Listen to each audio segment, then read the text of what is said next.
did see some progress. We saw some progress from them. We saw some progress from NRG as well. So hopefully we can just continue to see that here today, and they don't disappoint us all on their double points day.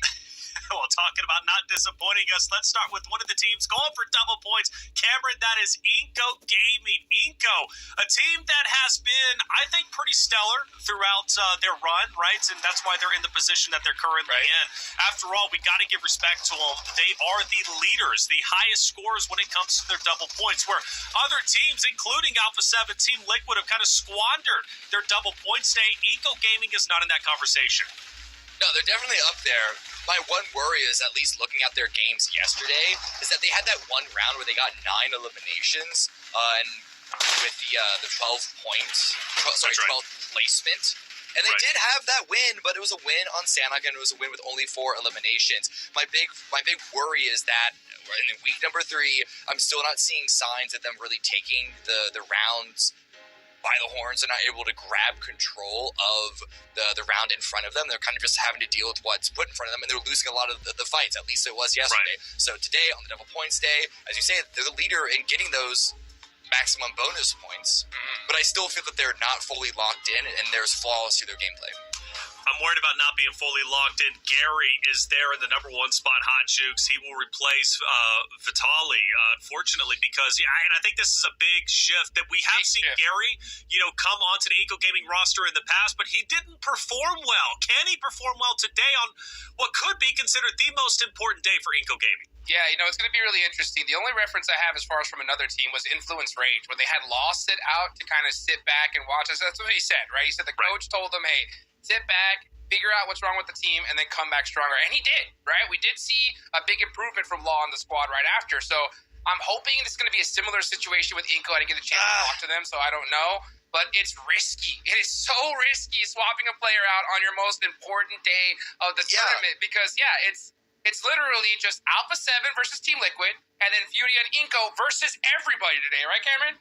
Yeah, listen, that might be a reasonable take because we do play 5 games a week. That's a lot of games, and so you don't necessarily have all the time to prep and rest. So being able to take a day off and look is fine, but not on your double points day. So I can't believe that that's the reason. There must be another reason. I don't know what it is myself. It must be a good reason because of how important this day is, but it still makes me scared for Inco being able to perform. And he's got to be the ringer, Gary. I mean, all the pressure's on him. They don't perform well today. You can, you might be able to blame Gary. Although, don't want to put all that pressure on him, but it really is a high pressure moment. He's either going to be turned into diamond or crushed into dust. Let's talk about though another team going for double points. One that we've been talking about consistently, and that is Team Furia.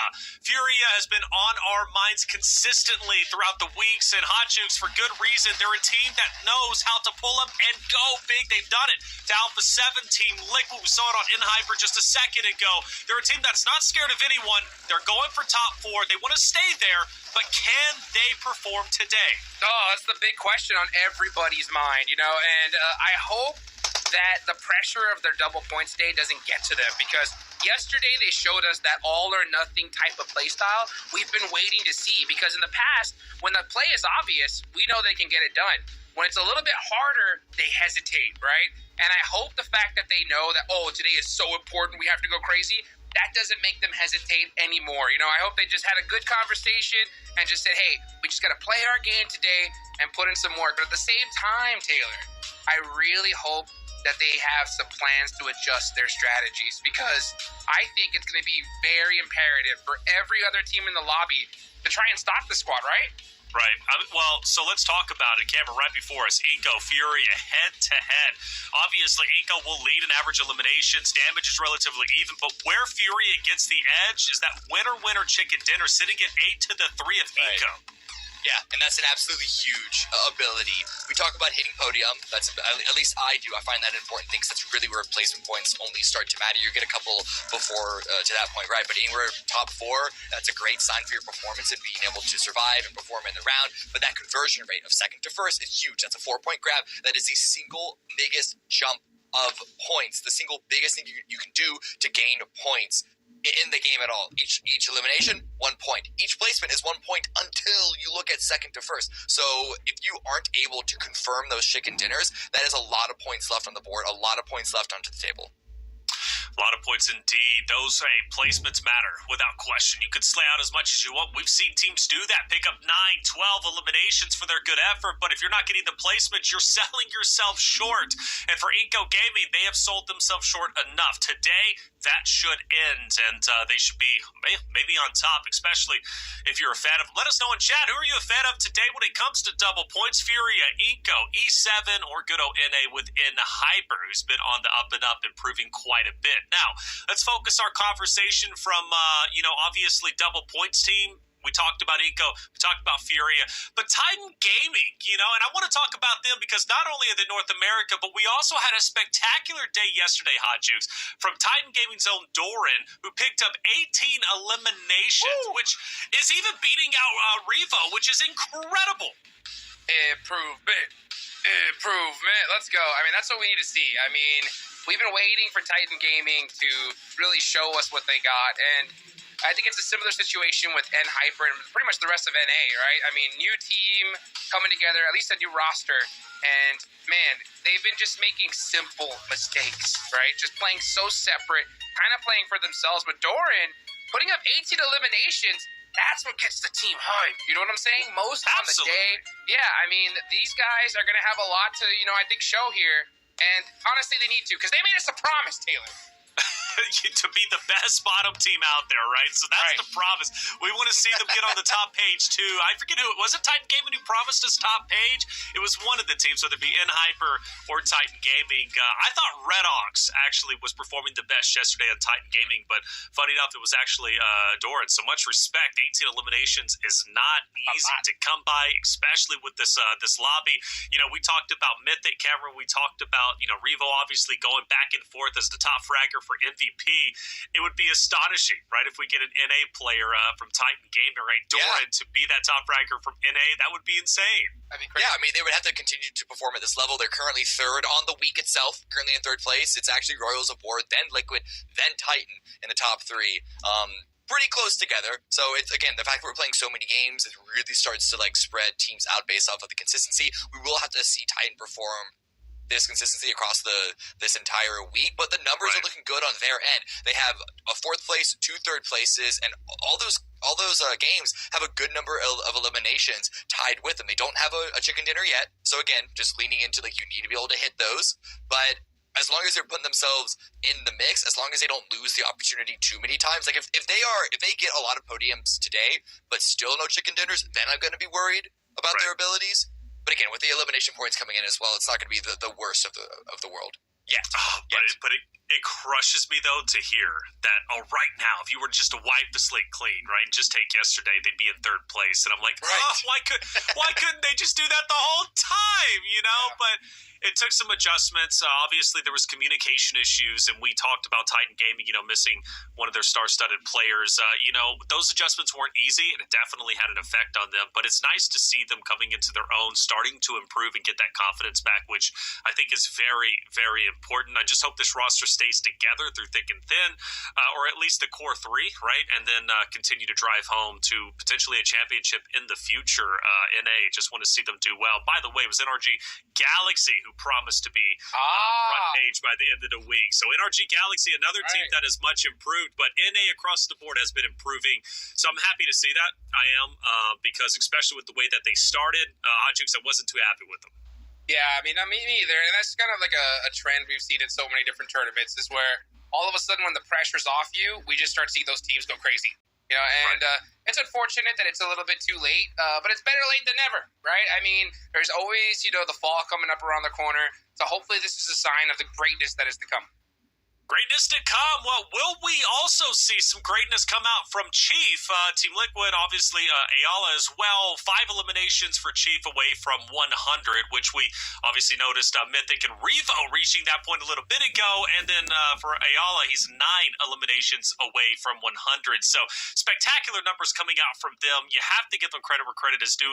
Let's even throw Alpha 7's McGrellan in there, potentially to join Revo past 100 eliminations. He has 14 to get to that point. I have no doubt that he will reach it, especially by the end of this week. With the way Alpha 7 Team Liquid's been playing, there's no reason why those standout players can't reach that point. But when you talk about that, I mean, Cameron, we're talking about Revo from Alpha 7 already being at 100, McGrellan about to reach that point at 100, literally hundreds and hundreds of points, eliminations, I should say, coming from one roster alone. I mean, that slaying power is so scary for anyone that has to face them. And out there, dare I even say it, even on the international stage. Right. Yeah, absolutely. I will say, though, for Alpha 7, as strong of a team as we know they are, yesterday they did show some weakness. I'm looking back at the scoreboards, and they opened up with two pretty poor games, a 14th place 2, 11th place 3. So it's possible, again, just looking at the endurance factor of this entire event, it's a 3-long ordeal, 15 total days. This is day 12 of the entire thing. It's possible that the steam the energy might be running out, and it could take them some time to get into the mix. So this could give Liquid an opportunity to continue to push ahead, even though, again, Alpha 7, once they're on, they're super strong, they're super good, a really big threat, but that's kind of a door that's being opened a little bit. At least it was yesterday. We'll see if it happens again today. I want to talk about something when it comes to Alpha 7 a little bit more. And Hotchuk, she brought this up yesterday, and I found it so interesting. Alpha 7 was getting hot dropped on, and I forget what it was, like one of the first couple of maps, and maybe it was in Hyper Solari. You be getting into their head, a bit of mental warfare. Is any spot they go going to be safe? And you kind of question, would Alpha 7's mentality take a hit? You think it took a hit at all yesterday? Look, if they opened the door, it was to the fridge to go get lunch, and they're going to be right. You know what I'm saying? Let's be real. Alpha 7's ridiculous, and at this point, they're just running with the lobby. I said the only thing that could be in their minds is just preparation for the World Cup at this point. Sure. So I think they're kind of having fun with it, but time to get serious and put points on the board. Well, number 1, Eric, go. Let's start off day number 12 hot, especially with our double points from Group A. Furia, Inco, E7 in Hyper. Who's going to take the first one? Either of those 4, or maybe someone else out of the 16. Let's get it started. Hot Juice, Cameron Davis, take it away. Let's go, baby. Double points for Group A. So just for anybody that's just tuning in for the first time, once again, here it is, right? It's obviously going to be none other than Team Liquid versus Alpha 7 and Inco Gaming and Furia versus the entire lobby, And I am really, really interested to see all of these other teams do something else than just kind of let Furia and Inco run away with this, Cameron, because at this point, they have to stop them, right? Yeah, absolutely. And as much as I think at first glance, at first look, you would say, hot drop them. Stop them. Don't let them get points. That's not, that wouldn't be the way that I would suggest teams. That wouldn't be the most efficient way, the most, highest likelihood success rate of being able to stop any of these teams. The most obvious answer is that if you do hot drop and they win, that's 8 free points with the 4 eliminations that they get, right? But really, it's more so I want to see teams, if they get a knock, they see the elimination feed, they get the information that it is a team on double points ahead of them, maybe put a little bit of extra effort. Don't throw the game, don't int it, but at least start to play around the fact, make decisions based on the fact that they're on double points and you're not. See phase number 1, North once again, Severny dead center, Queso with a good starting position. I would want to see them probably pop down early to what we sometimes call crossroads, is a little bit of a double compound just to the south of them. If they can grab that in an early spot, it could be a good run, because again, they're not on double points, but they're looking to continue their push up into a potential top 4 finish. Yeah, let's see what happens here. I think that you're right. You don't necessarily hot drop, but if you can too, if you did your homework, you'll know where they're dropping, right? Yeah. And if you see where the next circle is going to go, maybe you could camp out a vehicle rotation, or maybe try to cut them off from getting a vehicle. So I hope they did their homework. Shoot tires. Anything you can to just annoy them. Literally, if you slow them down by 5 seconds on a rotation, you did your job, in my opinion. Those 5 seconds could really make or break a team. There are so many times that we see a team push into another squad and they get some eliminations because of how fast they're able to get there, or sometimes they're just in front of the blue. There are so many things, so many dominoes that fall into place in this game because of how many interactions there are with 16 teams, with the circle, with the loot and the terrain and all this good stuff. So you might not see the fruits of your efforts, but if it's a low cost resource wise to you, of time, of ammo, whatever it is, take it. You Take never it. know how impactful it could be in the end. Yeah, I gotta agree, and especially when the going gets tough and you are in a position of high pressure. Most players, just humans in general, they opt to go to comfortability, right? Something that they're really comfortable with. So they'll go to their usual drop spots. Like even right now, if you did your homework and you notice that Augustus likes to take this rotation, hey, maybe you camp out that bridge, put someone there, Yep. And if you're able to shoot their tires, take one of their players out, just leave, right? Just leave because you did your job, and that's going to hurt them big time. So let's see if that will happen. So far, nothing out of the ordinary from what I've seen. Nope. Kind of disappointing. Yeah, Not gonna lie. we are seeing Furia rotate into the zone just briefly, crossing over those bridges, and we also see a standoff here in Yasnaya, but Yasnaya is not the hardest city for a standoff to occur in. It's big enough that you could share it reasonably well. I am seeing David overextend quite a bit, and there's already a fair bit of loot in that backpack, it looks like, so this is very, very risky. Fortunately, it doesn't look like Influence Rage is in a position to catch him out, but man, that could be a very important loss early on. Yeah, absolutely can. And let's see if everyone's going to be able to get to their next spot safely. So far, looking so good. 9Z getting very close to Furia. Furia are going to have to hit the gas and get out of here. And they are. So far, so good. But doesn't look like that was a set play. Furia are going to be driving near Team Queso, so they're going to have to be careful here. Good for 9Z to take this compound away, but yeah, Queso already holding this position, so Furia kind of ping-ponging between two separate positions. And I don't know if this is something that is a misplay on their end. It could just be poor luck that they were kind of like, that their backup got taken where 9Z are before they realized that their initial position was already taken by Queso. We'll see how well they respond to this, but a lot of teams are still maneuvering around, still adjusting their positions. It's not a death sentence for anyone yet, Furia or otherwise. It's still early on in the game that there are options to play with. We just got to see what those options end up being decided. Let's see what those decisions are going to be. I'm looking right now at the map, trying to see who's going to be the late stragglers that is in the running here. Team Liquid, they're going to be coming from that shelter prison site, so they're going to have to find a way up north. Alpha 7 headed up here very, very quickly from their North Shore spot, so no surprise there. Yeah, and Furia are right there holding that crash site.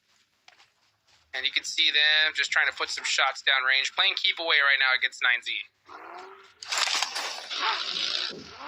It looks like Furia are still trying to play a little bit of a teasing game, trying to figure out exactly how much space 9Z are going to let them take back. As we see a couple of other teams also rotate into the zone. Influence Rage went south of Yasnaya. They're now running into Team Liquid. Interesting position to be caught out. I wonder if Influence Rage are actually extended out that direction to try and catch other teams on their own rotate. But it looks like Liquid, if that is the case, we're able to avoid it fairly well.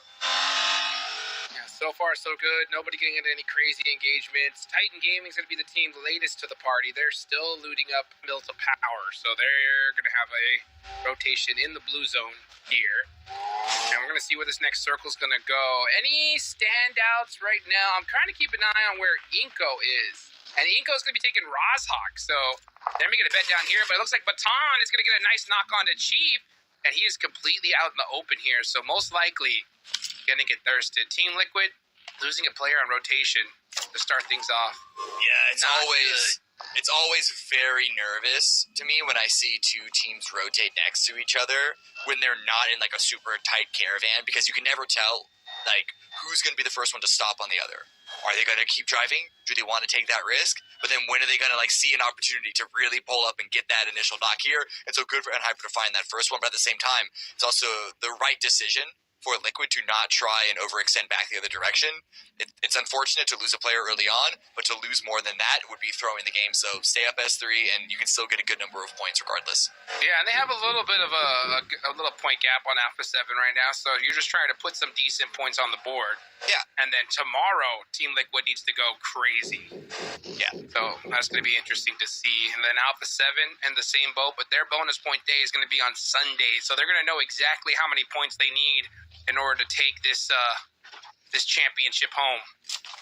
And man, I'll tell you what, this team has been looking really good. As far as squads that are able to like overcome adversity and deal with like really bad positions, I don't think anybody matches Alpha 7 here in this lobby. Right. Though I am curious that they're continuing to loot in Severny. At least one of their players was. So unsure why they weren't able to find all their loot in North George. Must be something very specific that they were having to look for. There are those games that you run through about 7 houses and you still can't find that AR compensator that you so desperately want, right? So that's understandable, I guess, but it's still a bit curious. It's not the worst position for them to take, and they do get the shift going in their direction, a hard shift towards the west. Good for E7, good for 9Z. Yeah, I'm pretty sure Alpha 7 are going to probably take to that Snake Hill on the other side of the map. That's a pretty good position. So many spots still available. But look at the great migration here on the right side of the map. Everybody's going to be pushing in. So we're going to definitely see some shots ring out here soon. And Hyper going through that bridge. Inko are going to have to come up from Rozhawk. And one of our big teams that we're keeping an eye on today, Fudia, right? Dead center. So they're in a good position here as well. They are. It's quite a big hill that Furia is playing on. It's not one that they can control the entire thing themselves, but it's still a good position to maximize the double point stay and get off to a good start. NRG here, though, not a great start for them. Spec's gone down. Fate's dropped very low. Facing off against Queso. Should be able to catch Milo out. A bit of damage there, but not quite enough to get the real trade knock. Where is Spec, however? Could they go for a revive here? I'm looking, and he is a little bit overextended. Oh, and he does get thirsted. Yeah, so Team Queso getting a knock and finish onto NRG Galaxy. Let's see if they're going to be able to keep their promise at the end of the day and make it to the first page. But yeah, what do you think about that? I made a face when we got reminded that it was NRG. That said that because they're one of the worst performers from North America yesterday. So it's strange that they're the ones that tried to act cocky and confident, but then it was and Hyper and Titan that were the real standout performers. Like it's a long week. It's a long week. We'll see what happens. Yeah, they have a double day point day coming up soon. Yeah, we'll see what happens. Yeah, of course. Let's see. Let's see if they're going to be able to hold it down here. I'm still looking at the map. We have Titan Gaming making the rotation still all the way from Stalber. And you can see Alpha 7 setting up real good over here at shooting range. So, and they're actually going to be taking that playing position for now. So, as we look at, this is that rotation that I called out a little bit earlier. So far, so good. Nothing early. So no vehicle, rotation camps. Nobody going out of the way. It looks like everyone's just kind of playing their regular game here to start things off. Unfortunate to hit the rock there. Ouch. It's mostly unfortunate because just look at their meds. It's not great. Well, Redox has 5 first aid kits, but the boosts don't look particularly fantastic. They're going to have to try and refill their meds once they get into the zone. And because they're coming in late, they're going to be coming in quite blind. So they should be prepared to go for an immediate fight with Queso currently in Severny blocking the way. But right now we are also looking at SLR and 9Z kind of staring each other down. Neither team looks like they want to move out from this position, which makes sense. We're only a couple of moments from Phase 3 revealing itself. And so the efforts to get to a better position, one, SLS position isn't even that bad to begin with, but the efforts to get to a better one are not worth the risk. But it is going to be a medium shift down southwest. E7 with an okay spot, but Wako is already backing away from it. I think Liquid are going to instantly take a central position if they can go for that compound. Let's see what happens here. Our Team Liquid, dead center, Alpha 7 right above of them. I'm looking to see, Fudia is going to be on that bottom side right there. Inko are going to be late to the party. So Inko are going to have to find a way to get into this next zone. And it looks like they're going to be taking the long route, possibly going to going through Ruin. So that actually might work out for them because All Glory Gaming are very, very spread out here. So if they're able to find one of these players, they can just kind of hit on them one at a time. SLR do spot and Hyper on the rotate. Send out a couple of shots. Looking for a cheeky knock because there's no way that Hyper is going to try and take this compound. It's right on the edge. It's not valuable at all. But of course, it is, in a way, feeding them into 9Z. The shotgun comes out. Doesn't actually deal any damage. I can't believe that Hyper are still as healthy as they are because this rush to the center of the zone has gone through quite a few number of teams at this point. Yes, it has. Yeah, Influence Rage are coming in from the top here. We got Be Bold. It's going to be an all-out war. 9Z, they got this position nice and early, so they're going to be holding it down for the time being. No crazy battles just yet. Only a few players have been eliminated. That's going to be 2 from NRG, 1 from Team Liquid. So This is the game that I've been waiting to see here, Cameron, right? I mean, just teams surviving all the way to the end. We don't see any kind of crazy early engagements. I think they definitely are starting to realize that, hey, this is our last week. We got to make a name for ourselves. That's true. You're right. Actually, yesterday, at least starting halfway through, we started to get a lot of eliminations in the early game.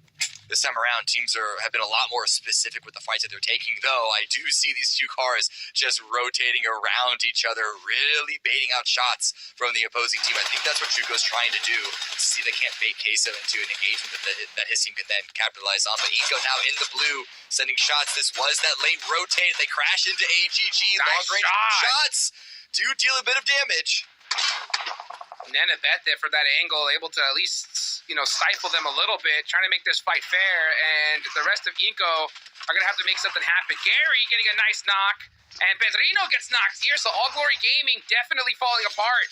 It's going to be really up to Fran. What can he do? AK, left in hand, it's heavy damage on both sides.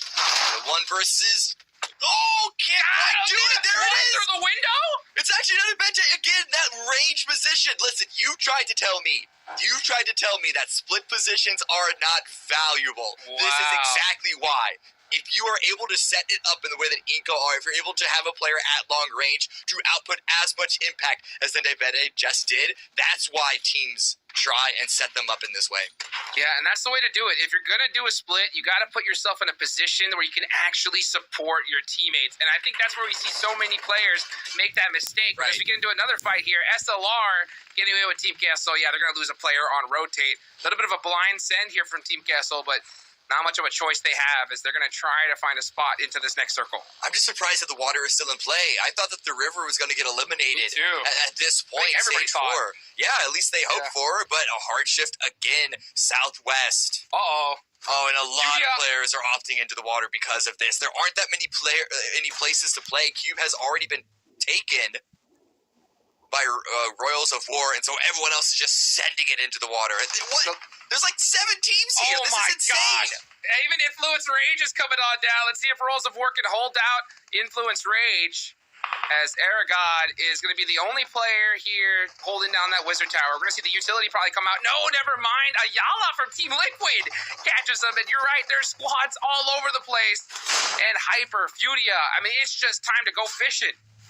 I'm surprised so many teams wanted to send it to center, whether it was Cube or the water.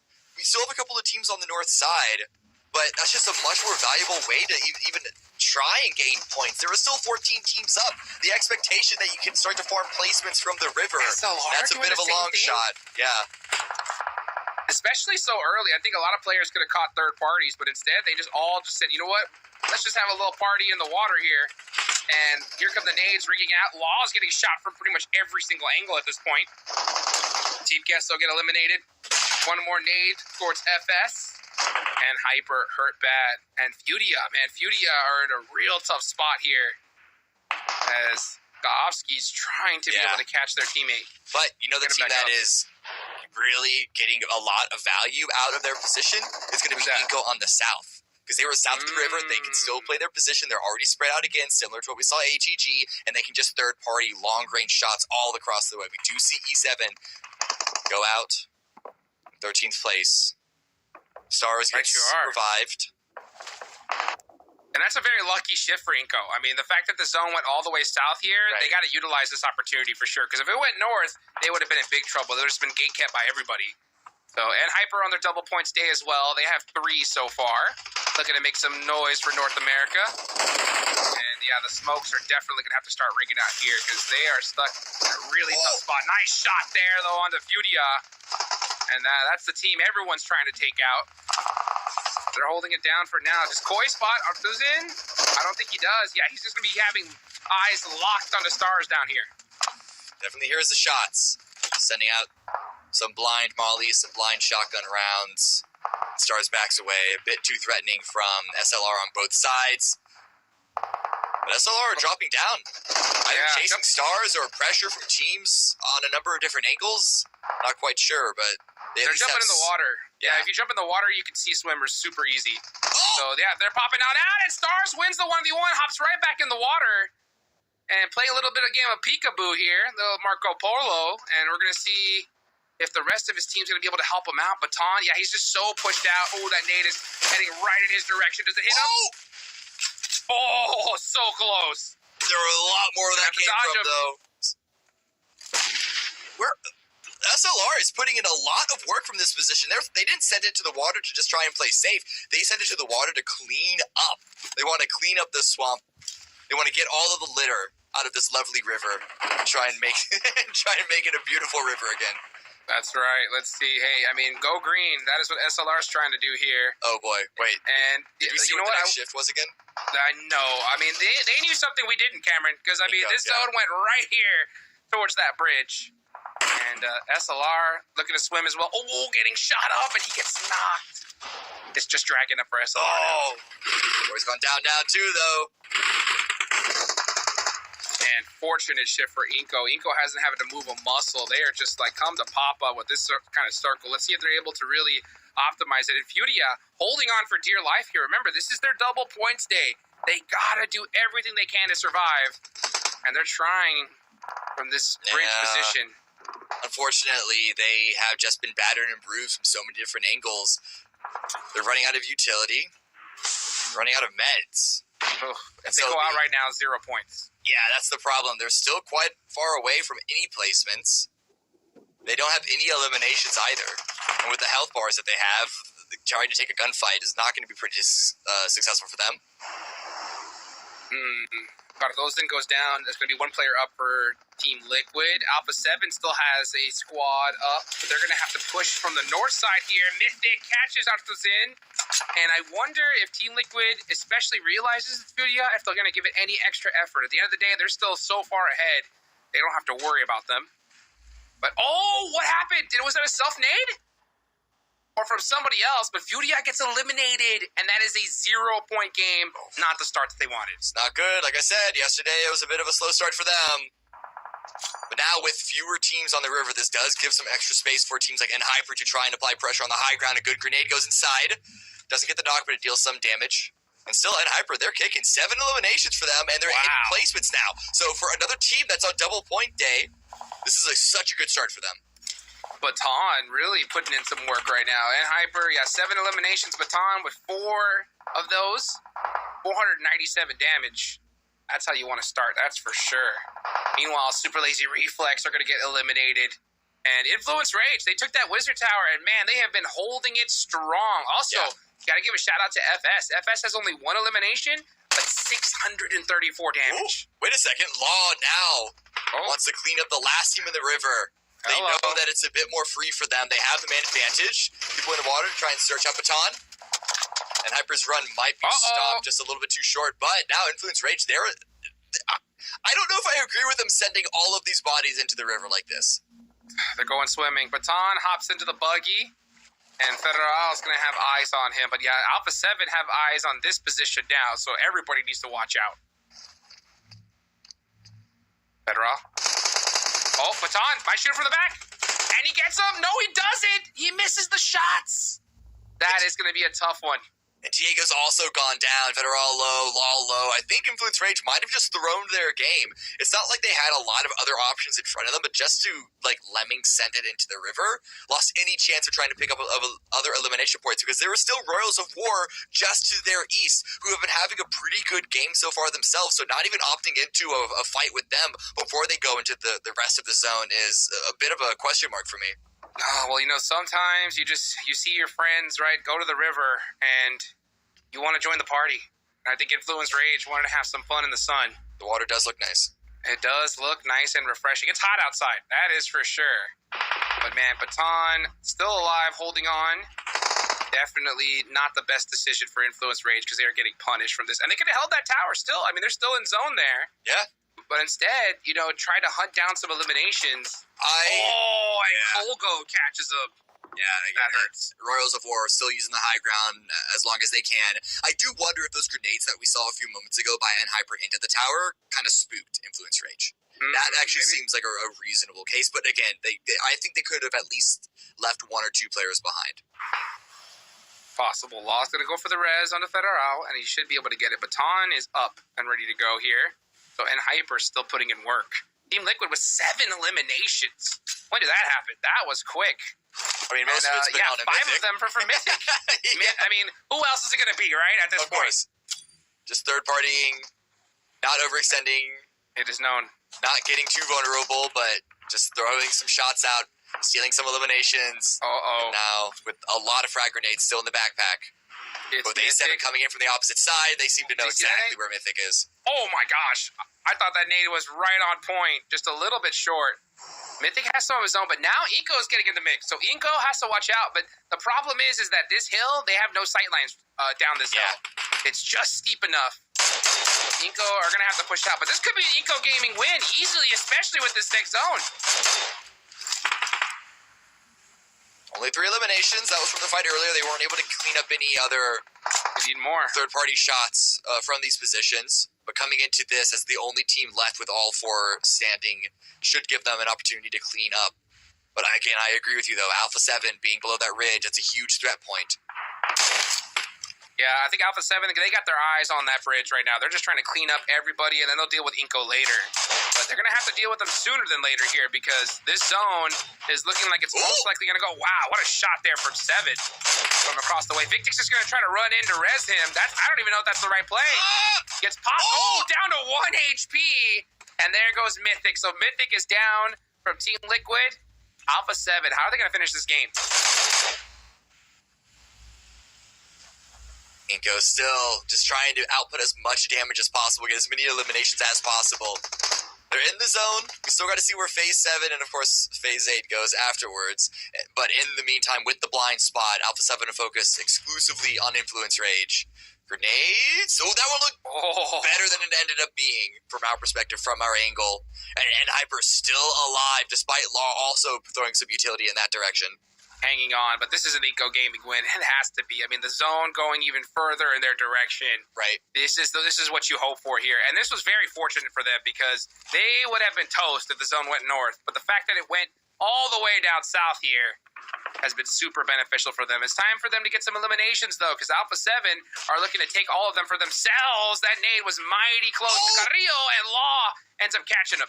I want to see Inko go get involved here once they saw the knocks in the elimination feed, but unfortunately, Royals of War staying on that high ground angle would probably do a lot of damage to them on the rush. So unfortunately, Inko Gaming, they might just be forced to just stay prone and listen to the That's a hard party point. happen. Yeah, like they. Yeah.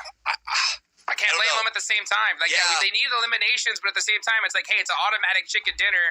Why don't we just try and hope that we get some of these stragglers and hope they run up? Oh, they can't even get that one. Okay, they got one. They got one. Sorry, okay, I saw they got Alpha 7 got one of the Royals of War, but Tonka's last one up was actually able to cross the river through smoke, swimming across away from the bridge. How much more damage can Tonka do before going down? Because 3 eliminations, 4th place minimum. It's not a bad start for Royals of War.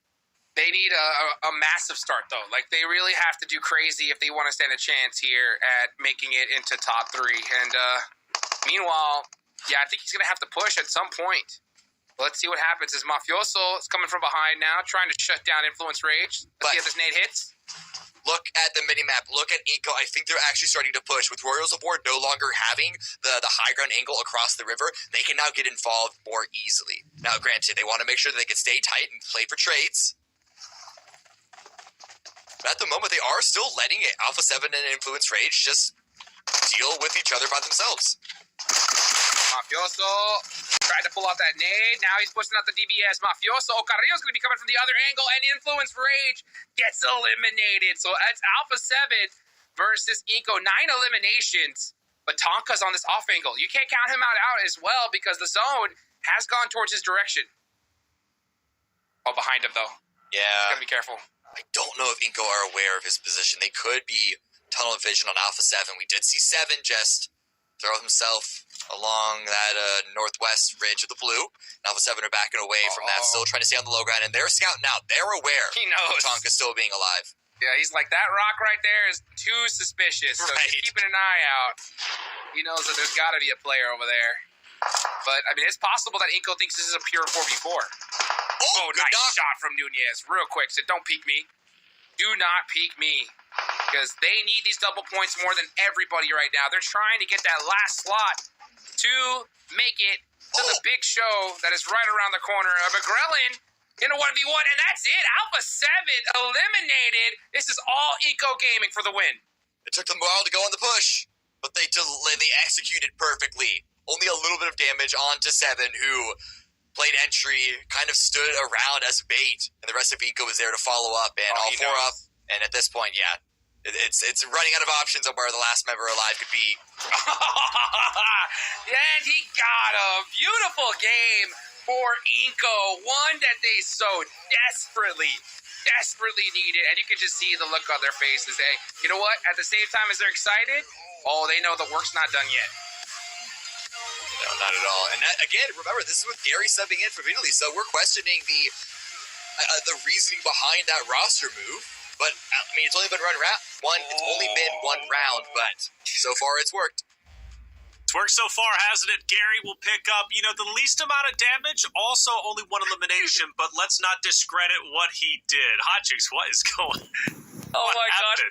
This is one of those moments that happen where you can have a roster swap, and let's be real, they got so lucky. The zone just went south. But you know what? To me, I'm superstitious. He's on the roster. We won that game. Yo, you are here, baby. That's it. That's the change we needed. What? Vitaly is out now? Is that what we're saying? All of a sudden, now Gary is in. That's what Jukes is saying.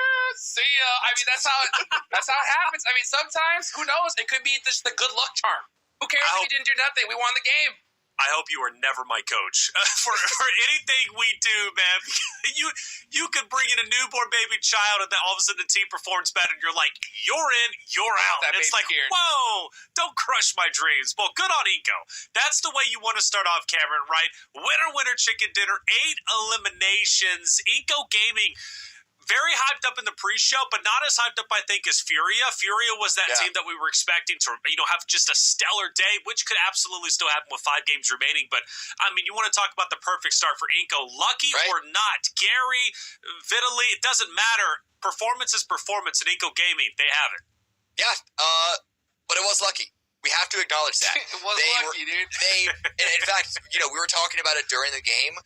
They might have played it arguably too safe. I think it is very possible that they could have gotten even more points out of that round. I understand, as what Juke said, it was essentially a free win at that point. They just needed to not throw, but I still think they could have pushed it a little bit more. They could have gotten more involved in the fight. We will have to see what this does to their confidence going forward today, but I'm not blaming them for being lucky. You have to win the games that you have to win. You have to win the games that you're given the opportunity to win, and this was one of those games. They were at least able to do that.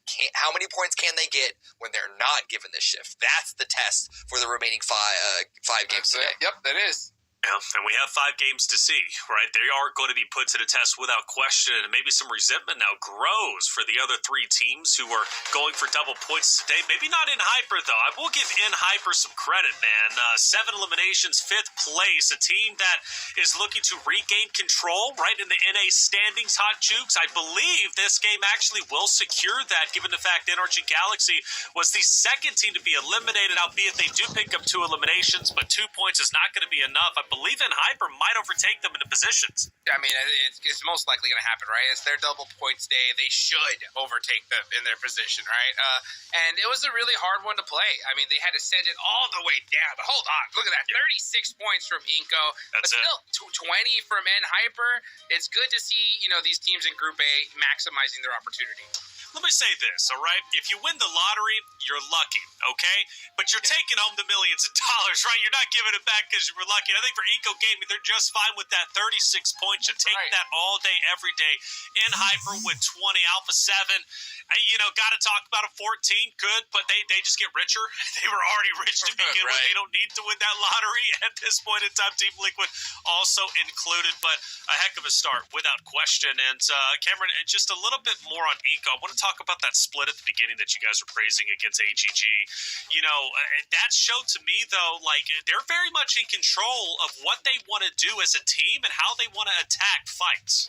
So if you recall, they were actually rotating into a split that AGG had. We didn't see the very beginning of that fight, but when we finally tuned into Nenevente's long-ranged angle, there were a number of teammates already knocked. So I do wonder if that was an intentional set-up play or one that they sort of like accidentally ran into. But regardless, being able to make those quick adjustments is such an important thing that you need to do in PUBG Mobile. And so regardless of how they ended up in that situation, it's one that worked out for them. It was one that they were able to deliver on. Eco Gaming will knock 3 teams down a peg. That's Furia, Influence Rage, and Death Wolves as Eco Gaming take over 3rd place due to their wonderful game. Things start to heat up between Fury and Influence Rage, both tied at 531. Big news, though, on the top of the leaderboard. Team Liquid will break or at least hit 700 points. Alpha 7 not far behind, which means at a certain point we could potentially be looking at a 200-point lead over 3rd place, depending on what Eco Gaming does today. Hotchicks, I hear you laughing. I am too eternally because that's just ridiculous. It's ridiculous. It really is because, I mean, Alpha 7, come on. I mean, yeah, we talked about even trying to open the door, right? I mean, they shut that real quick. Yeah, they're just like, yeah, it's time to put in some work. 9 eliminations, 2nd place. You got to take that. But look at this. And Hyper making some moves as well. We love to see it. Yeah, big game coming out from them, Cameron, but only 5 points up over NRG Galaxy. But the big news from Hyper is they show great promise that their double points day, they might be making the most of it. Yeah, it was not easy for them to survive as long as they did in the river.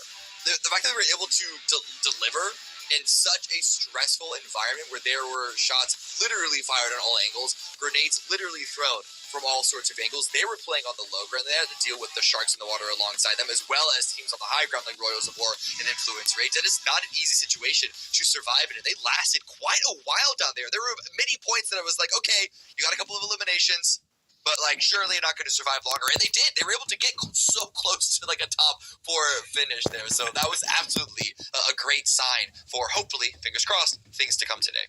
And that was Baton just carrying the torch there for eliminations. Capri's been a big talking point. Capri is one of the newest additions to this roster, joining, 3 or 4 days ago, something like that in terms of competition. A little bit more, obviously, we had the 2-day break, but Hyper's been on the up and up. They've been looking great, but I love the results from game number 1 because things are getting spicy right in that top 4 conversation, and it's going to continue to heat up. Now, granted, we do have this, quote-unquote curse, right, when it comes to game 1 performers on double points day. Sometimes don't do that well. I hope that curse is going to be broken today. We're going to take a quick break. When we come back, Miramar, map number 2, coming your way.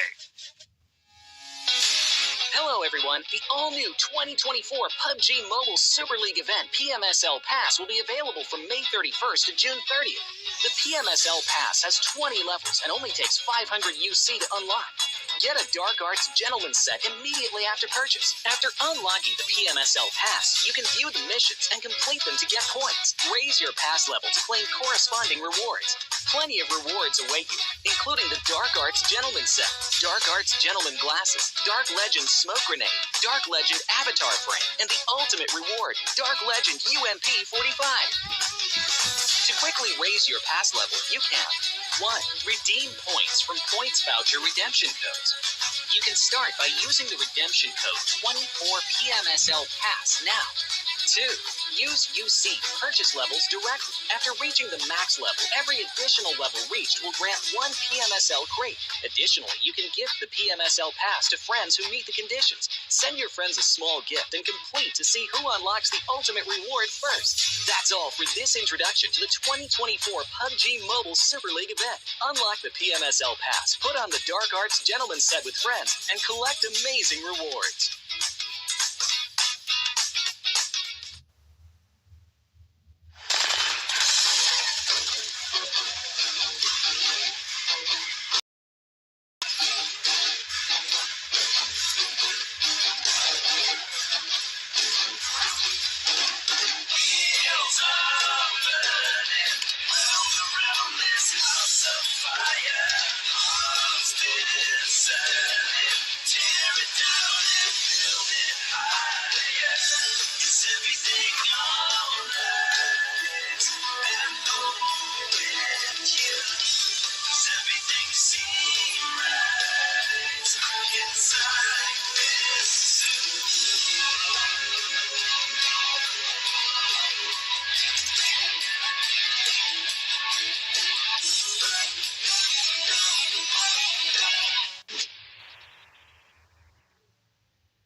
everyone, PUBG Mobile Metro Royale Chapter 20 is coming soon. Curious about what new content there is? Let's take a look.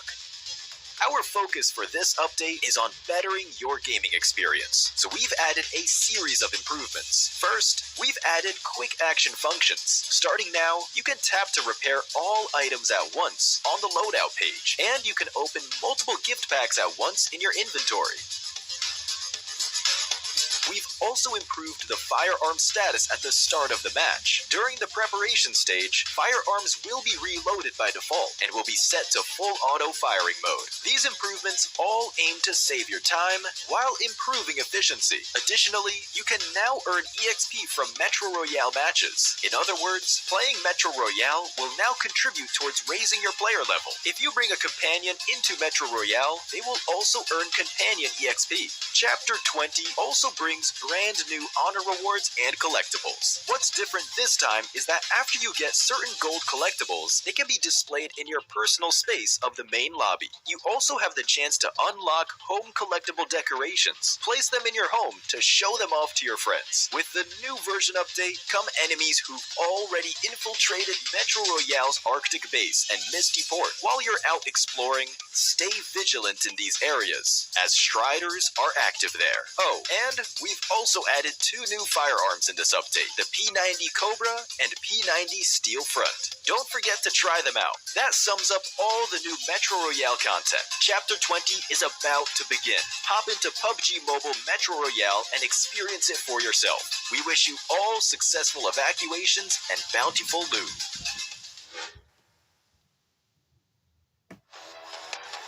The PMSL Pass is active today to the 30th of June. There is a message pinned at the top of chat with the code and a link. Redeem the code with the provided link to earn 20 points in the new PMSL Pass event.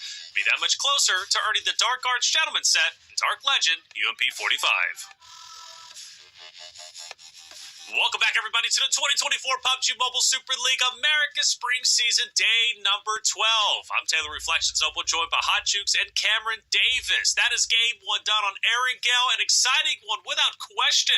Eco Gaming on their double points will take home a big victory, jumping up to 3rd place, knocking 3 teams down a peg. Now, Hot Jukes, the question comes, Eco Gaming, do we start seeing some intentional targeting? I know that's not common in PUBG Mobile, but now's the time to make it a trend. Eco Gaming has to get stopped before they get too carried away. It better. I mean, that could be a huge advantage, right? Because of the fact that they're in Group A. And it could be the fact that all these teams just realized it too late, right? If Eco Gaming and Fudia go crazy today, then on their mind, it should be like, yeah, let's just destroy everybody else on their day. So I was kind of shocked that we didn't see at least a little bit of that, right, in game number 1. But there's still 5 more matches left to go. That's right. 5 more matches to go and a good opportunity for multiple teams to continue to do well. Cameron, Royals of War still in that conversation just a little bit as we head into game number 2. Hoping they have a solid second game as well. Yeah, absolutely. I think they managed their queue position relatively well. They didn't get as many eliminations as I thought, but I thought Inca would get more eliminations too, so really just like trying to find those angles into the river itself, not as easy as I was probably expecting. But regardless, it was certainly a good start. They had a good initial macro approach, and they knew what they needed to do to get as many points as they could, so it's all about doing it again on Miramar. All right, here we go. Miramar it is. Map number 2. A chance for Eco Gaming to go back-to-back. Can they do it? We'll find out shortly. Hot Juice, Cameron Davis, take it away. Let's go, match number 2. And let's see who's going to put up the most points here in this one. And my eyes are going to be towards Alpha 7 as well, because Miramar seems to be a little bit of their kryptonite. And the only reason it is because they just constantly lose players on rotation. So I wonder if that's something they're going to tune up here, because at a certain point, if we could make excuses for them and say, hey, yeah, they're adjusting their strategies for the Esports World Cup, whatever, right? There's no reason why you're losing players early on. You know what I'm saying? Yeah. At this point, you should have those strategies adjusted that you aren't losing those players early on, because that's going to happen at bigger events too. It's going to happen at Esports World Cup as well. And I think if more teams there spot out that any global team that's going to be there is that this vulnerable to it, they're going to take notes.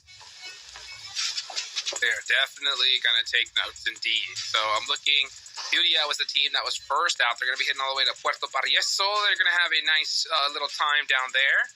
Let's see if the circle's going to go south once again. Are we going to get nonstop southern circles here? No. All right. Center's up. Yeah. Finally, a decent zone here in Miramar. Yeah, a much different type of early game than the two that we had yesterday, which if you didn't watch, both games started off centered south of Los Leones. A lot of water in play, which I believe, if memory serves me correctly, got cleared up about halfway through. But regardless, just looking into this game now, an entirely different beast, but already at G7, trying to deal damage to Death Wolves, which we hadn't talked about them so far yet today. Right. But another team that is really having that Cinderella run, a team that we want to see perform well. It's not their double points day, but they dropped from what was it, third place yesterday, now currently in sixth. Real quick, and just in one game, right? Just in one game, and it's what we expected. It's what we expected. I mean, that's the whole thing about when it comes to these double points. Right. It definitely kind of skews the overall leaderboards, and that's something that I want Inko and Furia to make sure that they're keeping in mind here, Cameron, because it's really easy to just think, oh, we're ahead, we're good. But yeah, but not for now. You know what I'm saying? So I think that they just got to just keep on being like, hey, even if we have a 60-point lead, it's not enough. We still need to keep putting up massive points. What is this? LSLR and is this Titan dropping at Power Grid together? There's already White Elegy been knocked, and I think Koi could be in a position to run over and get the revive just looking at the distance on the minimap, but Redox is looking for Koi's rotation. Koi needs to get a knock here. Done. Great. Wow, Perfect job. This revive is possible. Just go and sprint to your teammate, even if it means that Titan can get a revive of their own, but no, they're going super aggressive, and Koi wants to take this fight. Yes, he does. He does. And Koi with the non-scope mini, just making it happen, but at the same time, this whole entire team is gone. So it's going to be just Koi all by his lonesome. Oh no! Just wait a second. Going to try to put some team. Oh, yeah. And Hyper. What is this about the North American teams all collapsing on each other? And Hyper were not involved with this fight at all, but they pick up a couple of kills here and there too. NA on NA violence. That is what happens, and you hate to see it here towards the end, especially since they're so low on the leaderboard. Is it because the only teams that NA squads feel that they can actually take on are other NA teams? Oh, maybe it's an ego thing, right? Maybe best in NA is their goal at this point. Come on, like at what point is that going to be enough? That's such a cop out. But I'll say this: it hurts my soul. It hurts my soul. But what can you do? Yeah, I mean, that does, at the same time, though, it does feel like a North American thing of, like, copping out. I'm not going to try. As long as I'm the best in the region, I'll be happy with that. And I'm not being specific to PUBG Mobile here. This is just, like, NA esports in general. You hate to see it. At a certain point, like, they need to get their heads together. I'll just say it like that, because it's so hard to see. If you look at these other regions, like Brazil, there's a reason why Brazil's on top. These guys have very organized scrims against each other. They respect each other. They understand that, hey, if we play against each other, we're going to get better as a region as a whole, right? And at the end of the day, NA, we're barely getting that somewhat, right? And a big shout out to, the Titan series for starting to make that happen little by little. It's proven more difficult over time, though, because at the same time, if you're an NA player, you should want there be other dominant teams in your region, right? Because you can all grow together. You can get true practice, right? What kind of practice are you getting if there's only 3 good teams and you're destroying everybody in the lobby? That's not a realistic way to practice, right? Yep. Yeah. And again, as a reminder to everyone, that is not something that is PUBG Mobile only, that sort of experience. But hey, we do have growth coming out from a number of these teams. Titan and Hyper both looking better and better as the weeks go on, as the days go by. And, I mean, just looking at that recent interaction, it was those teams that came out on top. So, there's still hope ahead of us. Don't give up. Don't give up. That is the right word right there, because anything can happen. And I like the fact that the double points day gives you an extra reason to not give up, right? Right. I mean, you could just definitely skyrocket up the leaderboards. But, I mean, for majority of these teams, and I'm talking like squads, pretty much, again, rolls of 4. I'll even put Team Kessel in there now. Like, Team Kessel on down, they really need to be having great games, every single one, for the rest of the tournament. Open now rotating up. They're getting on top of this ridge because this ridge just outside of Power Grid is the center of the zone. So it's a pretty useful high ground spot for teams to get information to scout ahead of themselves and set up proper rotation lines going into the next phases. These aren't places. Circle 1 is not necessarily a time of the game that you try and hope that you get the shift. If you do, that's great. That's lucky. But at this point, it's just about like trying to get as much information as possible. But a better way of doing it is to climb up high ground just like this. I wonder if Nunez is going to spot out the team on the opposite side of those rocks, just above Picado. See what happens. We're looking at making. He's sending it little by little. Oh, the traction on the tires. Gonna have to back it up. Easing it little by little here. Can we get some sponsorship branding on tires like this? We do. This is actually insane. Right, and he's there. All right, Nunez getting up top, and I'll tell you what. I think we're definitely noticing Inco have a trend here. Right, they're always looking for that high ground, and it seems to work out for them, especially in Inabete. If he's got that mini, man, that's the position you want to put him in, right? Yeah, they struggled to try and gain a lot of power, a lot of priority coming in from the edge yesterday. So we'll see if they're able to actually try and do that much more successfully this time around without the value of getting lucky hard shifts like the previous game. But this starting position, not coming in from the edge, even though Nenebete is solo, is isolated, in that position that we see just above Titan Gaming here, this is not a super vulnerable spot as long as Nunez, not Nenebete, as long as Nunez doesn't like overextend, as long as Nunez plays for information more than damage, more than fighting, should be good to go for them. Yeah, definitely. And they're going to be just right there holding that mountainside right there south of Picado. They're going to be hoping that zone goes to the south once again for them.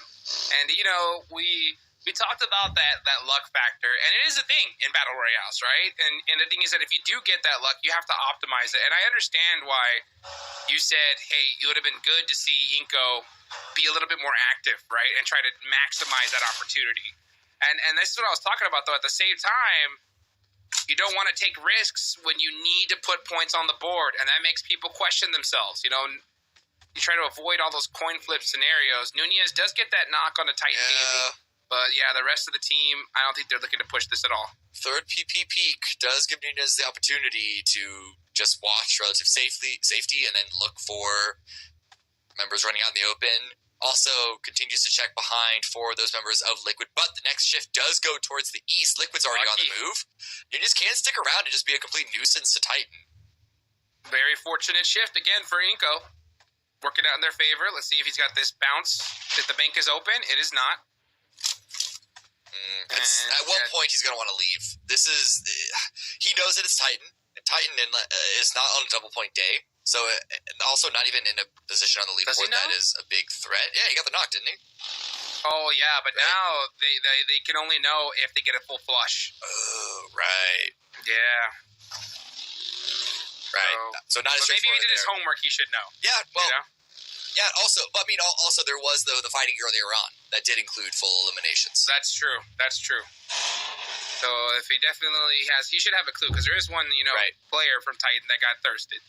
But regardless of knowing it was Titan or not, spending a lot of time up there, wants to group up with the rest of the team because all other teams are on the rotate, just like Furia here, who had such a bad game the previous match, and this is their double point day. You don't want to give up too many opportunities like this. But I think running into Queso, they just don't want to take an early fight. They don't like the look of that rotate ahead of them, so instead they're going to pull up towards the north.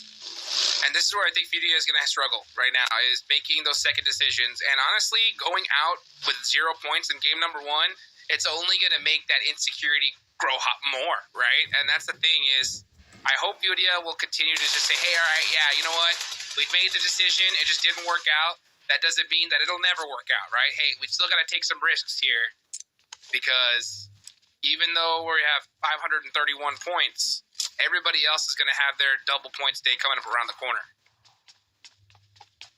Spec, Energy Galaxy, trying to have a good round here. They are trying to get onto the top 8 of the scoreboard, of the leaderboard. That's the goal for them. Hopefully higher, but top 8 is step number 1. If they can sort of feed out that it's Liquid in front of them, or just the positioning of the team in front of them, but this is a hard compound to push where Liquid are playing from. Yeah, Yes, it is. And yeah, they're going to be holding it, though, for now. Oh, Energy 7 against Alpha 7 there. Nice little shot there. Oh, and he gets the knock. Oh, that is how you do it. Franco, and what do we say, right? Catching Alpha 7 on rotation. Right. That is the way to take them down, and this is going to put them so far behind now of this next rotation. The next circle does pop on up. It's going to be a La Bendita zone. Going to the south Rolls again. of War, dead center. Yeah, looking good for their initial position. Okay, France was taking a long time to get this and allowing the revive to come in, but now finally the shots are starting to land again, but I think the revive is being stuck here. And so Alpha 7 might be able to recover, but look at teammates from E7 on multiple angles, and it's looking tight. Oh, boy, and Mafioso ends up catching one of the players. So Alpha 7 looking to save their teammates. They hit the deck real quick. And now it's going to be Mafioso versus Franco, just trying to put some shots on the way to buy some time for his squad. Those vehicles are ruined. It's just this one hay bale that's blocking them from Franco. But look at that. Carrillo gets the knock. That's huge. Oh, boy. Yep, that is a huge knock indeed. And this is what they do best. I'm telling you, when the going gets tough, it's Alpha 7 that really know how to maximize that opportunity. Mafioso getting knocked to the blue zone, though, is going to make things more difficult. They may have to make that sacrifice after all, yeah. No. I mean, if they can pick up a couple of eliminations here, it's not the worst sacrifice. It's some good shots onto Hate as Hate tries to drive by. Good they're going for damage. it. No, they're not. Oh, I thought they were going to actually go for it because this is stage 3. Yeah. But no, I think they just said, you know what? It's just not worth it. We're just going to play it as 3. Yeah, it's not the worst decision. They're pretty close to the edge of the zone because it was a south shift. But if they can just set up shop here and lock E7 out, that's a pretty effective way of trying to get some revenge. As you do go back towards the west, actually. As we have Titan up against Liquid. A good wipe of Team Liquid here. Is that Team Liquid totally wiped? It's a lot of damage onto them regardless. Well, that's one player down. They still have 3 remaining, but that's Mythic getting knocked by All Glory Gaming. So it looks like the rest of the team took off, but they're getting beat up in the process. So Team Liquid and Alpha 7 both getting punished. And I do believe Team Liquid should be able to get one of the reses off. Maybe not. Chief, I think, is a little bit pushed away. Koi here trying to pick up a couple of points. 2 eliminations. On Miramar. Right, yeah, as a solo, 2 elimination points is not bad. It's just about where Franco is playing from. Question is, does Koi know in this 1 versus 1 where the last player is 6 first aid kits, so it has some good meds to continue to try and survive for a fair bit in the blue zone. You don't want to stay out there for too long, but you have some options. You don't have to try and rush inside immediately. Gosh. This is terrible for these teams at the top. Furia is down to 1 player. That's a huge loss. Once again, back-to-back bad games for them. Team Liquid's down to a single. Alpha 7 did lose 1 player. But Eco Gaming are still up and running here. Oh, inactive. Ooh, barely making it away in time. Doran, grenade ready. Should be nailing Nunez, but Nunez has another frag prepping on their own end. Carrillo got his revenge on ND7 there. They get eliminated. Wait, now Nice Z is coming into the mix. This was the initial position that Inko was playing from. A good spray down at range. Granted, it's a blue zone that knocks Alim, but Nunez's spraying helped for sure. Definitely. Just putting that pressure. And now let's see if Inko can clean up this big opportunity here to put some points on the board. Remember, this is their double points day, so they need to soak up as many as they can. They got very lucky in match number 1, and were able to get the chicken dinner with a good chunk of elimination. So they're going to have to optimize this opportunity here. And the zone did go in their direction, so they didn't have a very tough rotation. Oh, Melgar's down to half an HP, and he goes down. That's 2 squads, though. Yeah, that's Be Bold and Influence Rage here. Everyone's fighting over this one position on the edge. They don't want to go towards the center because it's essentially an open field that the compound is already taken by Royals of War. So it's about fighting for an edge position to then sweep alongside through. Influence Rage, though, they're backing away from Be Bold. They realize that it's not a weakened team. It's a full 4 versus 4. You don't want to take that fight, but they could be rotating into Inko Gaming on the opposite side. Let's see what happens here. 2 minutes on the clock, actually, before we get to stage 5. So, yeah, all these teams on this side are going to have to battle their way on in. NRG in a good position. They're going to be holding that La Bendita edge. But like you mentioned, Rolls of War going to be holding the main compound down in the center here. Now let's see what Inko can do. Can Inko use that confidence? Can they use the Gary buff, Cameron? The Gary buff. I mean, it's working out pretty well for them so far. They still have 4 up, only 2 eliminations, but they've been surviving and managing well. And it's been pretty. I mean, most of the fighting has happened on the north, but it hasn't been just the easiest, most straightforward rotation to the zone here on the west. But they do need to start really getting involved in fights, really start getting those kills, and not just try and take the easy ones, because that's how you end up with the 4 elimination victory on Sandlock that we saw. 7 with a good nade. It looks like, it's a little bit too far, actually. He almost got naded in the return there. You're going to see some smokes come out. I would have liked to see all those smokes actually be a little bit deeper. But now that nade gets one. Got Diego. And now here comes the rest of it. Nunez go for the run over. Gets him.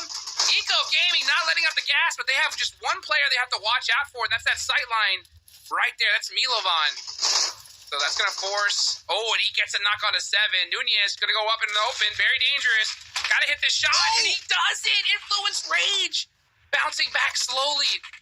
It's all up to Gary. The man, the myth, the legend.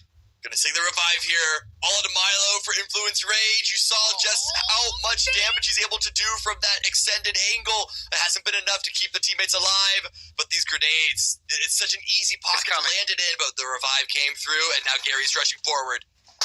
Gary, gotta win the 1v1. Gotta do it for your team. He gets the headshot. Milo with the shimmies. Big hurt.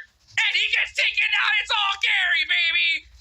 Oh, that was so close. And now look, another team has joined the fight. Is that Alpha 7 getting into the mix? I don't know if Eco has time to fully reset. They have 6 eliminations. That's 12 points so far. And if they get the reset and take this fight against Alpha 7, this will be another fantastic round. Man, it already is. 6 eliminations is what you're looking to do, at least at a minimum, right? Regardless of the situation. So they've hit the minimum amount of their quota, but they still got a lot more work to do. Minimum. The minimum is the most that you're going to get in the round. Just keep going, keep sending it. That's true. I will say this, though, right? It's better than 0. It's better than 0. And unfortunately, Furia only had 2 this game, so they are putting in some work. Let's see how much more they're going to do, though. Because now here comes a barrage from Alpha 7. Wait a second. They're getting closer and closer each time, each bounce. But no, the revive is not getting canceled. The revive is not getting punished. That was... You know, if that grenade landed a half a second later than it did, it would have gotten a re-knock. It sure would have. And now Eco getting shot at. And like you said, this is all open range for the most part. Couple little hills and rocks, and 7 getting caught out. Alpha 7 hunted him down. Guess who it's up to?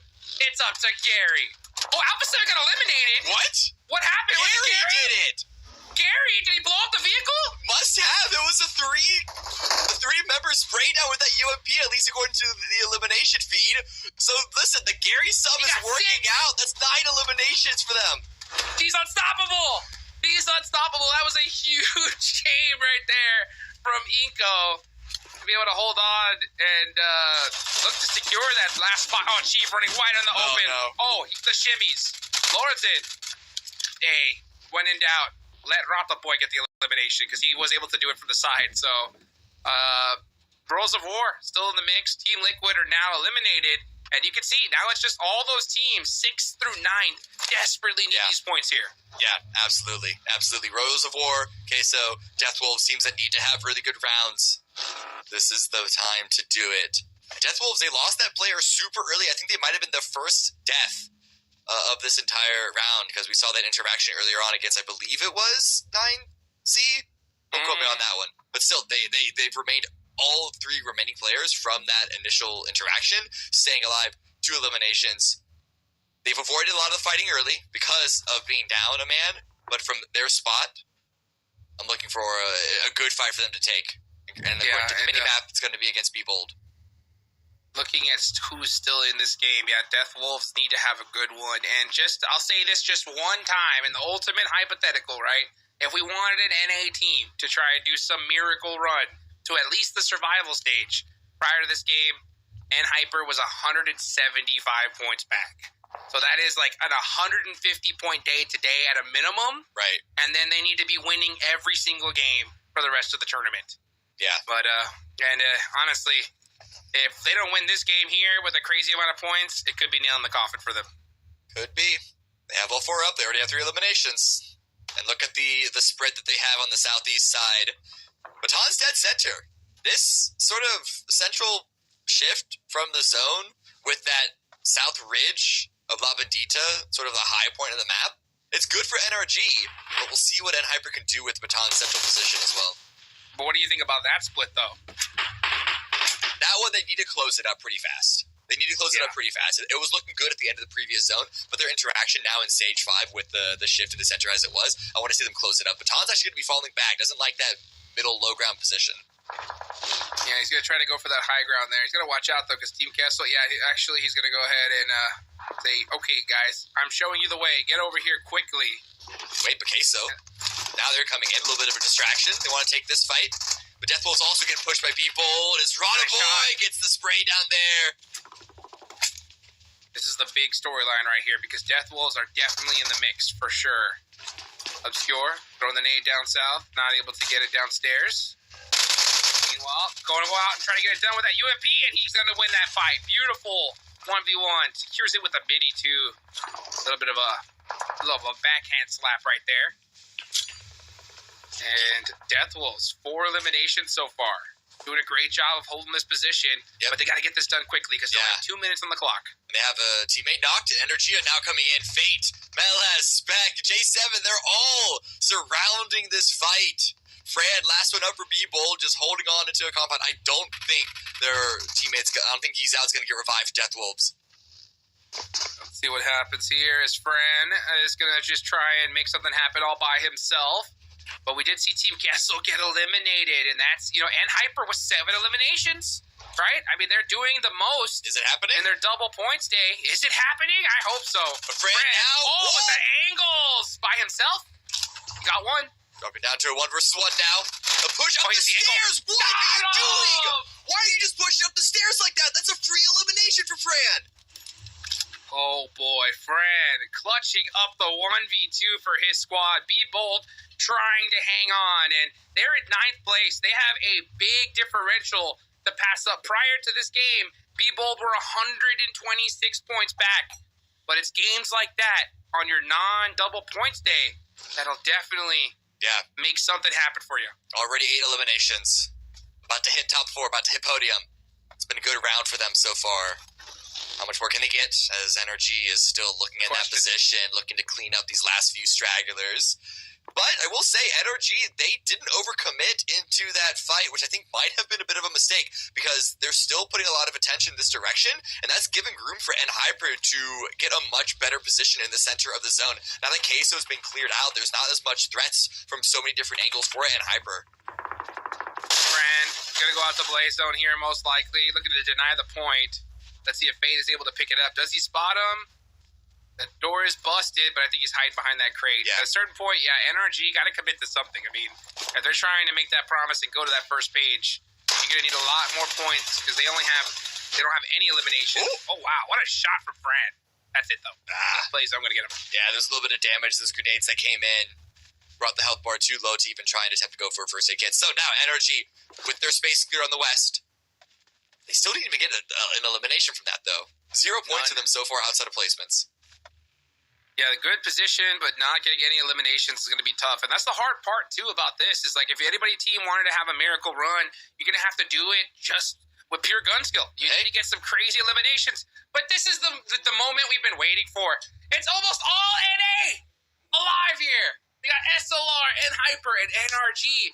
But hey, keep your eyes on the Worlds of War. They're outside of this circle. They're starting to push. Yeah, they have all 4 up, but of course, so do so many other teams here. But listen, Koi, survivor of the that early fight of Power Grid, last one up, still alive, hasn't gotten any more eliminations from that earlier fight we saw with the stragglers of E7, but is in placements and can probably pick up and play spoiler from the position here. Worlds of War have good sight lines. They don't have the zone, but Hyper is too split. They are focusing on so much that they are not clearing out their backs. They need to make sure that back is clear. Here come the smokes. Let's see if Hyper are going to start focusing all their energy here. And honestly, if that fight happens, NRG needs to push and catch a third party. Let's see. Hopping into a vehicle. readying the set. Royals of War, yeah, they're going to drop immediately down. A lot of members of N-Hyper already playing in the valley between the compound and this position. A lot of smokes already in play, and is that an N-Hyper player going for an extended flank? Could just be teasing out. Baton driving around, waiting to see if anyone shoots, baiting out some shots. Royals of War aren't taking the bait just yet, but sending another pass, still nothing. Yeah, just trying to get some sight lines figured out. Here they go. And now here comes the push. They're wide out in the open, but Stars gets knocked. FS needs to try and get the second knock. But the beautiful play from Aragon. We're seeing Rolls of War tick down N-Hyper bit by bit. And is now NRG going to be coming? Yep, they are going to hear this fight. And look to third party this. Aragon from the back, down to 1 HP. Out the and he got caught by Baton! So N-Hyper eliminate Rolls of War. It's an NA party here. Baton. Only NA players alive. Baton was doing so much damage with that FAMAS, keeping N-Hyper alive. So much pressure, but look at NRG. But again, NRG are being a little slow. They should have seen the knocks, should have noticed it. Koi!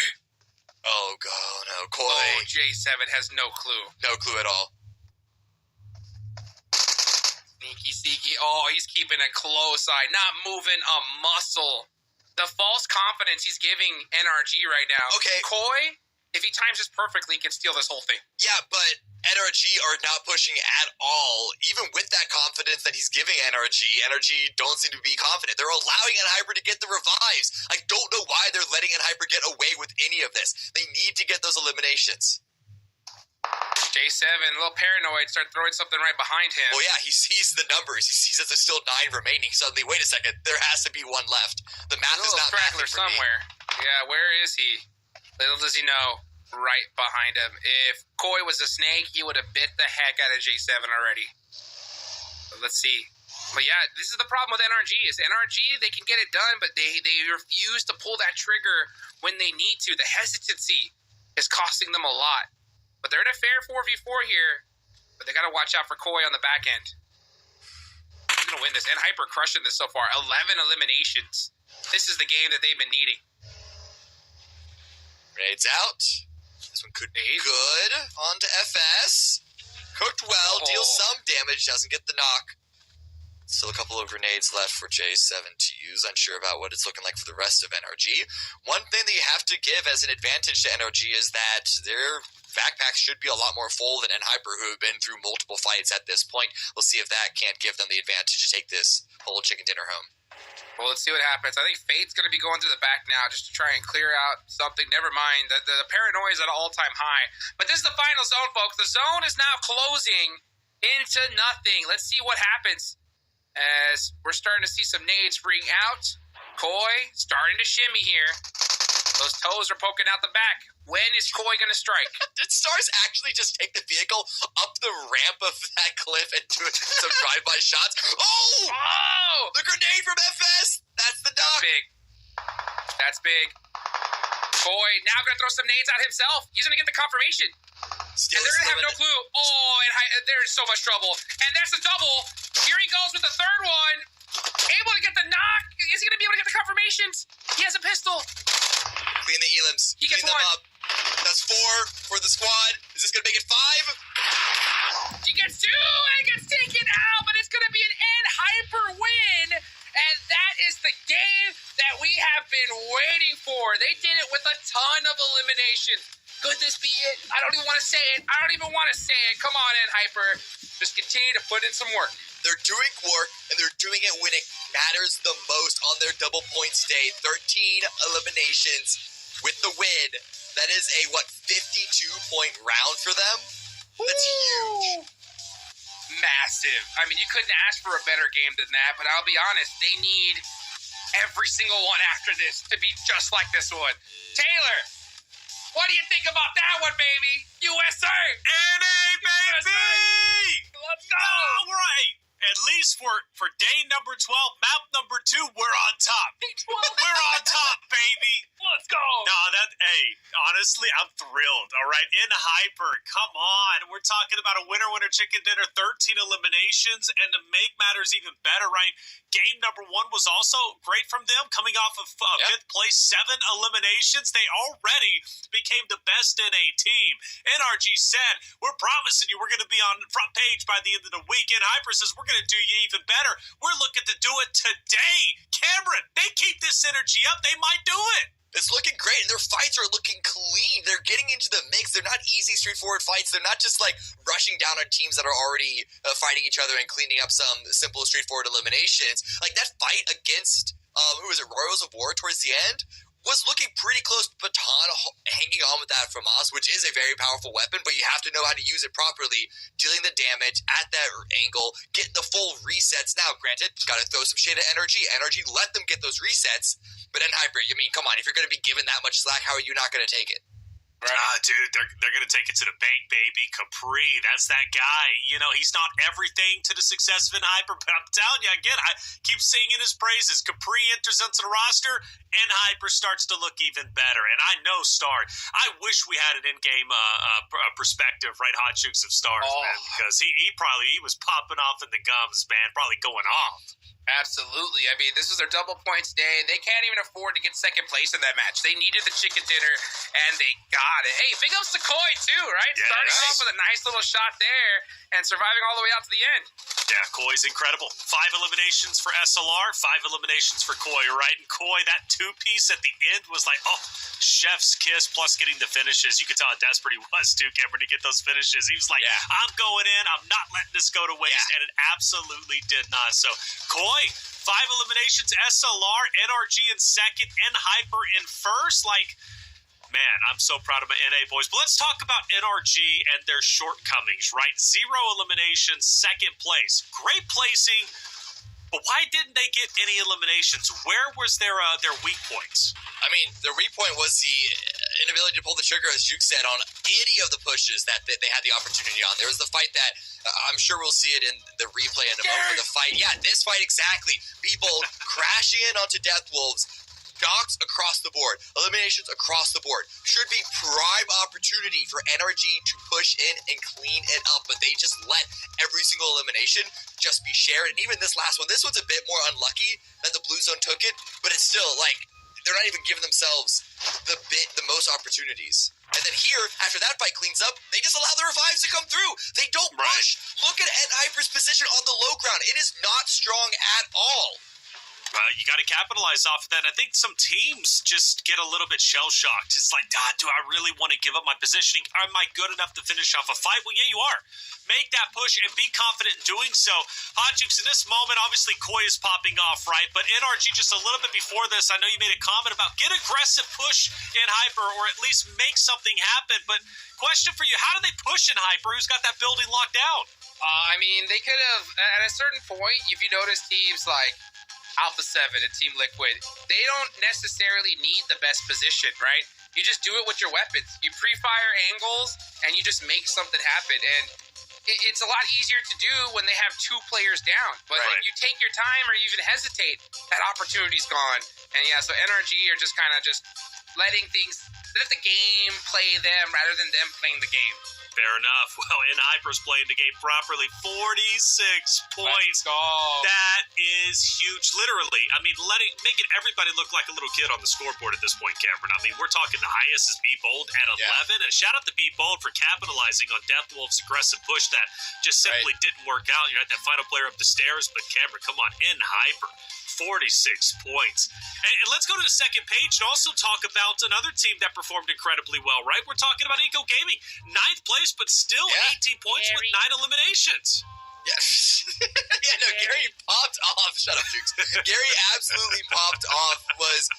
We had a lot of questions of Gary coming into this day, subbing in immediately, but absolutely carried his weight. We didn't even see that spray down onto Alpha 7. Alpha 7, by the way, of all teams, to get a 1vx victory on is huge.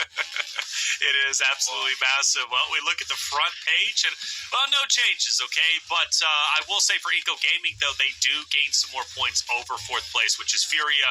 And a lot of that is owed to Furia having a pretty poor second game. And same thing, right, with their first game. Furia just not finding a lot of success. They finish off Erangel, 9th place, 0 points, or 0 eliminations, I should say, game number 2. 15th place, second to last, with 2 eliminations, so they will get 4 points. But Eco's happy with that because they finish off, obviously, in 9th place, but with their eliminations, they get even closer to, well, not necessarily closer to catching A7, but at least distance. So as we talked about, 3rd place is so important to be at. Let's go to the second page and take a look at 9 through 16, because I want to see where In Hyper starts to go. So they don't move up. B-Bold will actually move up over AGG. But now, though, that 50-point difference, right, Hot Jukes, is no longer there. It's now just 6 points to AGG, and then 14 to Be Bold, and then from to go to 8th place, a little bit further away, but my goodness, it's possible. Let's be real, right? And Hyper haven't opened the door to 3rd place yet, okay? They haven't even put their hand on the doorknob. But now the door exists. Right. You know what I'm saying? Like, the door, we actually have a door now when we did it before. So the job still needs to get done. There's plenty of matches here left to go. Imagine if they're able to replicate this for the rest of the day. Anything's possible. Well, dude, so they do that. They jump up to potentially 6th place. I mean, which is, because right now it's about 60 points, right, to get up to 8th place, to get on that front page. And by the way, In Hyper was the NA team who was on the front page for the longest time, and then they finally fell off, and they haven't seen the front page in days at this point, multiple days. So for them to, you know, if they could replicate what they just did in Game 2, I mean, anything is possible. Is the narrative there for them to get top 4? Still far away. But, I mean, double points day, they're making the most of it, and that's all you can ask for, Cameron. Yeah, and one thing that we have to remember, as much as it's fun to get swept away in the hype that we're seeing of and Hyper getting a massive amount of points, it is their double points day. Every other team are going to have their own double points day in the future. So got to keep that in mind. That's why we want to see not just the gap close today, we want to see them even get a little bit of a lead, because, you know, there's a high possibility that it gets answered back quite a bit. But if they keep getting huge points here and then continue these performance in rounds even on the days that they don't get the double points, it is certainly possible. Well, what I can say is anything is possible, and In Hyper filling themselves, that makes them very scary, because when they're filling themselves, they've got that energy flowing. You go back to day 2, right, where they were talking trash to E7 after wiping them out of ruins.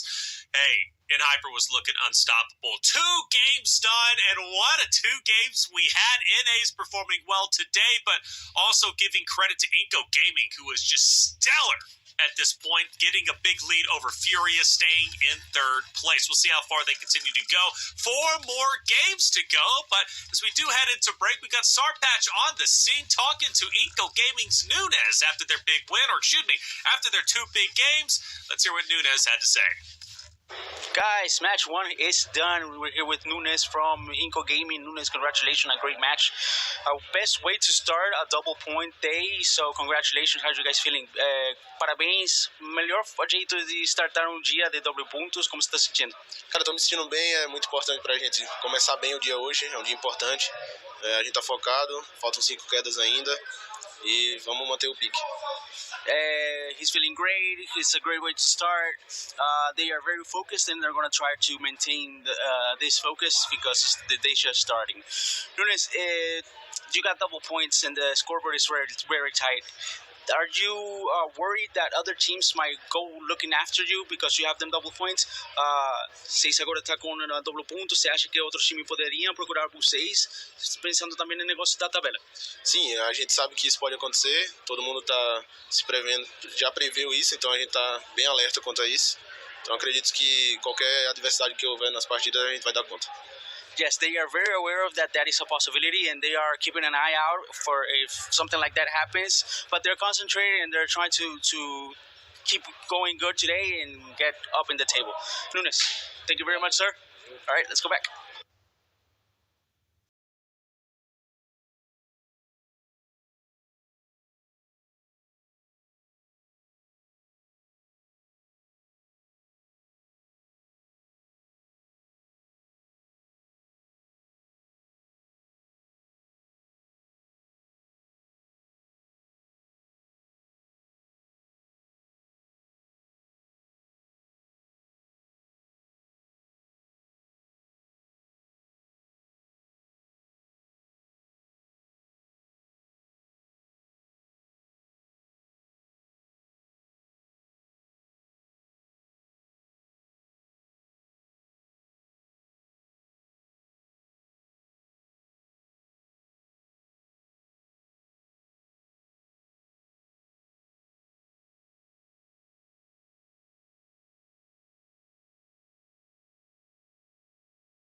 get it going here. Match number 3 of Group A's double points day. And this is where it all comes down to here. We saw Ed Hyper pull off a crazy game. And they need a whole lot more of that, right? If we want to even see them have a shot at top 4 here. But hey, it's a start. It is, absolutely. And this could be another crazy game because we have a insane plane path. So far south, absolutely terrible, completely garbage, and something, this is just intuition. I'm afraid this is going to be a military base game. Uh-oh. We've been north already. We have been. Oh, look at this. Hot Drop Influence Rage versus, what is this, NRG and the Tommy gun. The pistol! Oh my gosh, you might still get stabbed though. Fate needs to run. No. He gets stabbed once, and he gets taken down. Where is the rest of the team, Milas? Now coming. You gotta watch out though, because Federal is gonna be able to get some knocks. Oh, never mind. Wow. Influence Rage out of there. USA, what is going on? I mean, you know what's silly? This is more eliminations they got than their second place finish the previous my game. gosh. Oh, So that's how we get energy to fight. You just hot drop them. Hey, better late than never, baby. Let's Right. go. NRG barely making it out right there. Oh, Fate no. getting 3 of those. Yeah, off the rip. So What'd you see? what's bad though is this circle.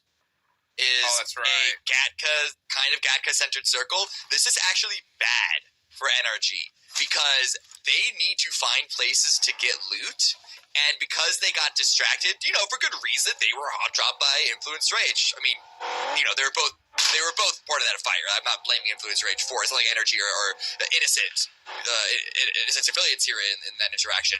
But still, the point is now they got distracted by all of that. They got to find loot, and they're going to be collapsed upon in a couple of minutes by teams rotating in. So I'm really worried that they're going to have to go to find opportunities to really get their game rolling. But Furia also trying to chase down a potential opportunity onto Be Bold. They weren't as successful here into this one. Be Bold able to rotate away and get over towards Yasnaya. But again, that South Plate path making this rotate to Yasnaya very, very long. Oh, yes, it is. And yeah, Be Bold on the move. They're a team that needs to have a crazy day as well. I mean, so many teams do. So many teams that just, have everything on the line here. And it's just crazy to watch. Matter of fact, shout out to Sheepon doing the watch party right now. I know he's having to do some push-ups after that last End Hyper game. Nice. So that's good to see. Get Putting buff. in that work. That's right. That's right. All calculated. Push-up. Oh, boy, man. What a crazy way to start the day. I love this. I love these double points day because it makes things just that much more interesting here. Yeah, Furia so far aren't loving it. I think because of the struggles, the first 2 maps might have incentivized them to go on that push that we just saw to try and take out a rotating Be Bold, because they've only got 4 points today, and that's with double points.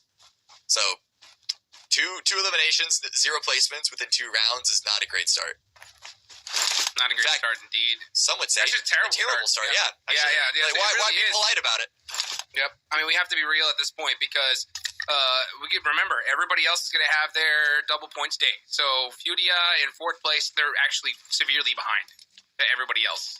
Yeah. Because one game from Death Wolves on their double points day is going to pass them up like crazy. So let's see. Let's see what happens. Fudia, I mean, there's still plenty of time here. I mean, we saw how many points N Hyper got in the last match. They still have a big opportunity, but the door for them is definitely closing. And again, N Hyper, they haven't opened that door just yet, but there's a door. Yes. There is a door. And with the circle it doesn't favor them in the sense that they're dead center, but and Hyper looting up this west coast of Erangel, they actually have pretty straightforward access into the center of the zone, and because they're on the coast, they're not worried about anyone rotating behind them, and so hopefully they can get good loot around here. They dropped out of the plane path early as well, so the timing on them should be quite favorable. I want to see how they can manage this. The one thing, though, is that in this circle on Erangel, Gatka fields are a big factor. Quarry could be a factor. There are some very unique points of interest that could make this game go quite strange, or at least quite unique, depending on where it continues to favor up on. Yeah, absolutely. I mean, we're going to see where the zones goes, and I'll tell you what, I mean, lately we've been seeing these zones bounce all over the place. That's for sure. So, Anytime you're at a LAN, just expect the circles to go crazy, because it just seems to be a trend here at this point. I wonder if we're going to get another chopsticks finish, though. We've seen that circle quite a bit here. Right. I think that's why we're seeing Rolls of War take this position just a little bit early on. And I'll tell you what, anytime we have a chopstick zone, we usually see a great game from this team. I mean, we've seen Aragod put in some work all by his lonesome. Death Wolves as well. Death Wolves we've seen do some 1v2s, 1v3s. I think one time even against Team Liquid early on. So Yeah, that's what I got my eyes on. we just saw Royals of War in their position. They love finding those central spots. The Death Wolves, similar thing for as well. I think both those teams are, while I wouldn't put them at the level of Alpha 7 and Liquid in terms of firepower and being able to take those fights, I think they actually play the game very smart, considering that. They know that they can't just take wild fights and sweep along the edge and take out 4 or 5 squads in a manner of minutes. And so instead they play very intelligently, put themselves in nice, strong positions to be able to get the points in, like, with their brain, not necessarily their thumbs and fingers. Okay. Yeah, let's see. Let's see if that's going to end up happening. Because, man, there's so many different factors that are happening now. And do you think that we're starting to see teams, like, realize the impact of these double points? Because so far we haven't seen, at least in my opinion, any teams go out of their way to try to, hot drop teams or, camp rotations. Nothing like that. Well, I mean, interestingly enough, with the interview that we had with Inko just now on the break, he was asked that question himself, and they said that they're aware of it, that they know that there's the potential for them to be sort of focused on and bullied because they're on the double points today. But yeah, it hasn't happened yet. So honestly, as much as I would love to see it, I kind of just got to wait to see it before I can really make a proper read on it. Yeah, I agree. Because we've been waiting to see that just big obvious moment. Obviously that... Oh, wait, hold on. Yeah, Rock the boy getting knocked. That hurts. That's real bad. This was an interesting rotation, but aggressive move right now. But Igor's pushing up into the attic, has the 1 versus 1. Here's the footsteps below. Has to go aggressive and win this fight, is able to do so. Got it. Rest of his team's here as well, so that was a big 1v1 moment right there. Let's see how the rest of Death Wolves handle this. Rata Boy still over there on the beach, just having to watch his team make something happen. But if they're gonna want to save him, they need to full send this quickly. It's gonna be hard. They don't have a lot of intel. Yeah. At least no one's rushing down from AGG to get that flush. That's the big thing. But bunch of grenades still being traded back and forth. Terrible play, and now it's just Guizao all by himself. Gets the knock, though. Gonna have to do it again. Gets a nice little flush as well. But still, this is just not the game that Death Wolf was hoping for. Down to 1 player, it's already a loss. Now Molly on the steps, it's going to allow for the revive. Really smart play. Because I can still drop out of the window. And with one of the window panes broken, it would be less noisy than it would be otherwise. But yeah, instead I think it's just going to be slow play right now. Here's the approach of Titan, perhaps, which could cause a lot of confusion in why this fight is happening in Milta. Oh, they're coming. Yeah, it's Titan Gaming's here. Most likely going to try and third-party this. And that does allow Guizao to... Maybe Guizao threw that nade out just to be like, hey, you know what? Maybe something happened. Cardi. Oh, it happened. Oh, Cardi. Yeah, Cardi. Getting a nice knock. Guizao is happy to just watch this happen, but he's got to be careful because nades can definitely ring up top. And Inactive's gone down Cardi? too. It's all falling apart for Titan. I was about to say this is such a good push for them. I love them taking the opportunity now that they saw in the elimination feed right in front of them at Shark Fin, just really taking this fight, but it's all falling apart. Red Ox is the last one up now. 3v1'd just like that. And now Guizao catches Melgar, so he's in a 1v1 situation against Cardi. But Cardi has got to be feeling that confidence after taking Titan Gaming pretty much all by himself. A couple of grenades, Molly's thrown out. Behind there, yeah. Cardi's in the blue. I mean, Guizao doesn't really have a lot of information on where those players are playing. He's just hiding in the attic the entire time, so it makes sense wanting to play a little safe, but the pre-fire from Cardi. Now he knows. Gotta watch out for that nade right there. If it gets a lucky bounce, could be hurtful. Goes deep. Not able to hit the mark. So it's just a battle for this elimination at this point because they know that they're going to go out after this. So let's see if Cardi's going to actually press the stairs. Oh, he's got that nade. He's waiting. Oh, hear that click? Makes the click and catches him. Cardi's on a roll here. 4 eliminations all by himself. That's how you make a name for yourself right there. Yeah, but Doran got the revive, or got revived by Redox rather, and that grenade almost caught Cardi out. Oh my gosh. And look at this setup. They're playing angles against one player. Yep, I mean, you have to against Cardi. You absolutely have to, but Cardi's going to back away, going to try and retreat. Just drive away, try and find a small little sliver of blind spot, but out in the open now, gosh. the vehicle goes flying. No way. No. Wow. Honestly impressive. I mean, round of applause there for Cardi, because if you're going to go out, that's how you do it. Yeah, absolutely. I do think probably got caught, became a bit of a victim of the moment there after getting the knock, because I think that there was time to go for the first aid kit, even with the blue in phase 2 as it was. But still, I mean, it was such a good effort up until that point. I don't want to blame them.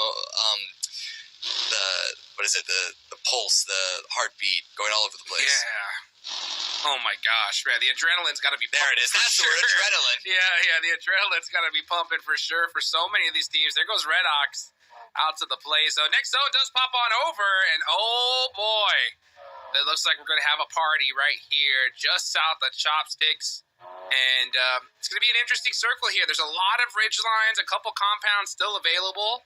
Team Kessel's going to be taking on that big one right there on the open side of the field. But we may see a lot of hay bale play here in the next few minutes. I like SLR's position if they want to stay on Pachinki Hill. It's on the edge, but it gives options for playability, but they're going to be leaving that spot. As Furia, they continue to find opportunities to fight Be Bold. They tried to start the fight earlier on. Now they have a second chance at it. Still are looking for those points and eliminations on their 2x point day. That's a good shot there. Is he going to be able to get it? No, he does it. Somehow he didn't spot Lordson on the move. So Furia, but they need to make decisions. You can see them just trying to decide what to do. They're erring on the side of survival here. But you got to take some risks, and that's the hard part when you desperately need those points. Sometimes you don't want to take those risks, and it can cost you. Yeah. David on the rotation. Again, yeah, just SL. You can see just a lot of indecision right now for Furia. Oh, the grenade from Queso onto SLR. Oh, goodbye. And that's it. Kessel. Okay, so with, 4 eliminations there, haven't lost a single player if they get the revives. SLR, they had an opportunity to take Pachinki Hill. They try and go for a compound on the opposite side of the field, which is a strong compound in its own right, absolutely. But lost the fight over it. Now we head back over to Be Bold. Still all 3 up. They've lost Doran in the meantime. I have to assume that was to... No, that wasn't even to Furia. Who was that to? Inko. It was to Inko, because we saw them kind of circling around, and they're still in the fight here. Yeah, Inko looking for position over everything, and Fran gets ran over by 7. Quick little pop out, gets that confirmation. Soaking up some more points. Be Bold in the mix. Gary on the move.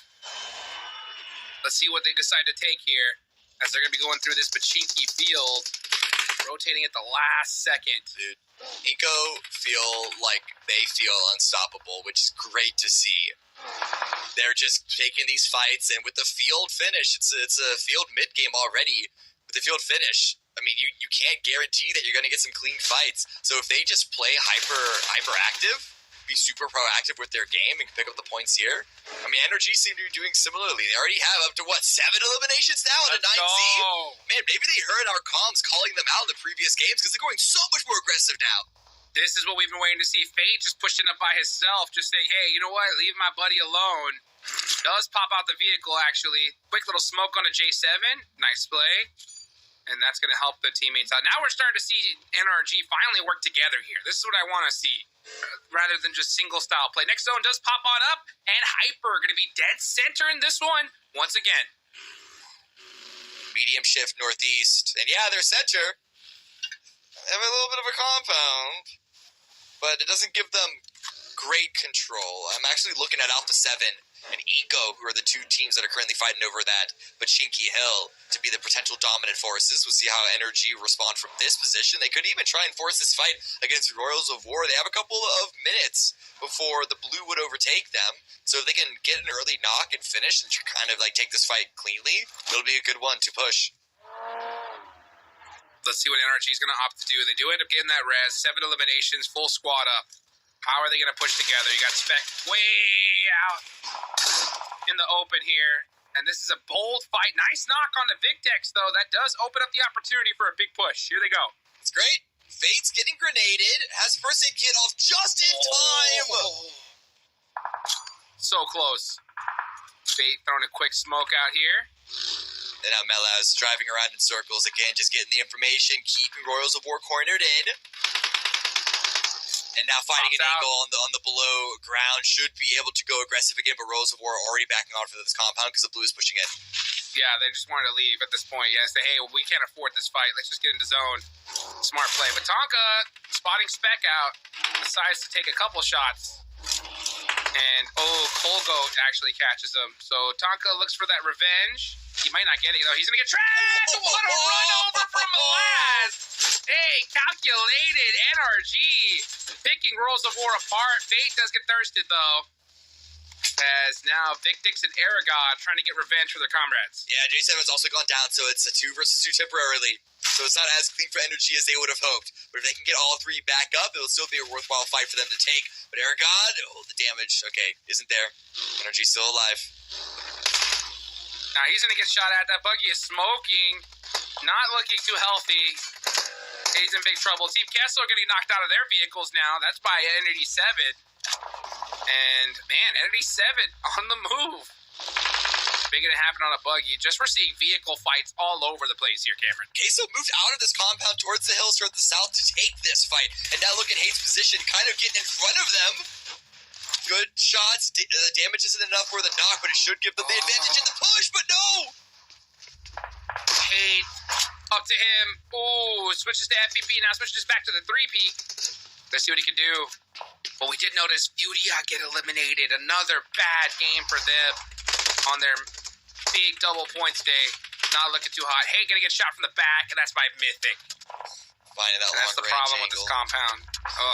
All eyes were on it, for sure. Yeah. I mean, Queso, it looked like they were about to throw their whole game by pushing out to the hills like that, but they're able to stabilize at least a little bit. They've lost a couple of players. And I don't know if the timing is there. So close, yet so far. That's Entity 7 eliminated. Mafioso with the mini. Busted up, level 1 helmet too, putting some shots on. The zone's about to pop in 2 seconds. And that Pachiki Hill still in play. So Inko are going to be holding down that area. Yeah. It's up to Alpha 7. Like, hey, do we crash on the N-Hyper or push on the Inko? I think their best decision is to try and take Inko's spot. It's going to be easier said than done. Yeah, Inko and Alpha 7 have been playing nice. They haven't tried to really bully the other person off of this hillside, just sort of sharing it, sharing the angles, the open opportunities to farm elimination points across the field. 0 for A7 at the moment, and they're looking at 9Z because they know 9Z need to cross out in the open. And while N-Hyper probably going to have the best chance at taking them out, Alpha 7 can third-party that cross. This is a hard one. This is all open field, just that sloping hill. 9Z are going to have to push out of their good compound into the open. There's a couple little divots they can take. I think there's one bowl. Nope, it's actually going to be outside of the circle. So it's all open field. Look at this. Everyone's just hitting the deck, using those hay bales to their advantage. You're going to have to set up some car walls and make coverage for yourself. Just hope and pray that works, right? Because that's just so... you never feel comfortable when you're in that position. It's terrible circle for them. Baton catches Victex. So N-Hyper now starting to get a little bit loud. That's from all the way across. Alpha 7, they're going to have to make the push here in a second. Spec takes down Aragon, and that is Rolls of War eliminated. Inko is still in the mix, though. They're in 3rd place. Yeah. I mean, okay, so just looking at NRG real quick, they have 10 eliminations, but only 1 of them surviving. So I do still approve of the fight against Royals of War. Still unlikely to get too many points, even with 3 or 4 in this field ending. Let's see how Queso now approach it onto Liquid. Quite a bit of damage on to Potrock, but then the Molly could finish him off. That Molly looked good, but seems to be just a little bit off the mark there. Oh, yeah. That nade from Chief does catch Potro. Oh, and he's going to burn all the way down. So, yeah. Team Liquid, they're holding the south side as a split, putting in some great shots. Yeah. on this area. And just applying pressure to these teams, just trying to snake in a little bit late. Yeah, big open fields like this is one of the best times to deploy those splits like this. You control so much area as long as you are aware of the angles that are big threats to you. And for Liquid, it would be the high ground angles to the north. As long as you're aware of those and you block those off, you can be a super dominant force here. Queso haven't been able to break their way in. Titan haven't been able to break their way in yet. Oh. Puts him on his back. Gonna try to get him in the vehicle. He does. And gets up to safety. I'm surprised we don't see this feature more often. Oh, but he's gonna have to pop him out quick. Nope, not gonna be able to do it.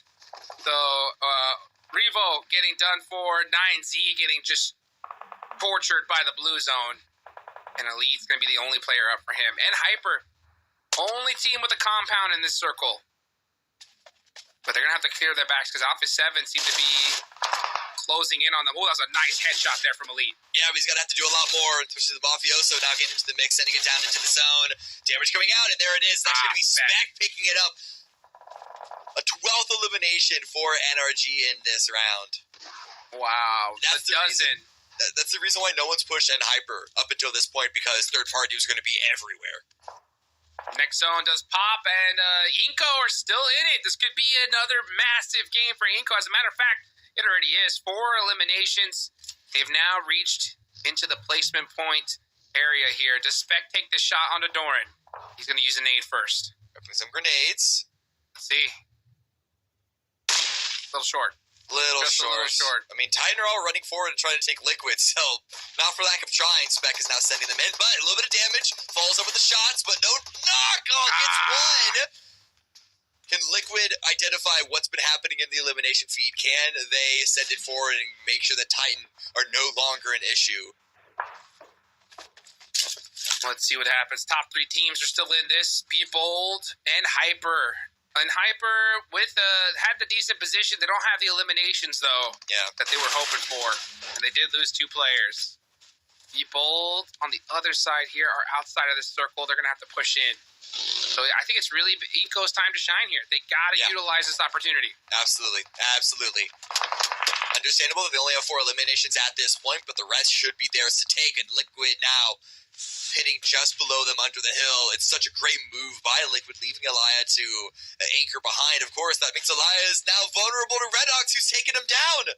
So never mind, Liquid, the team that was probably the largest defense against Eco getting a second chicken dinner, they've lost a lot of room.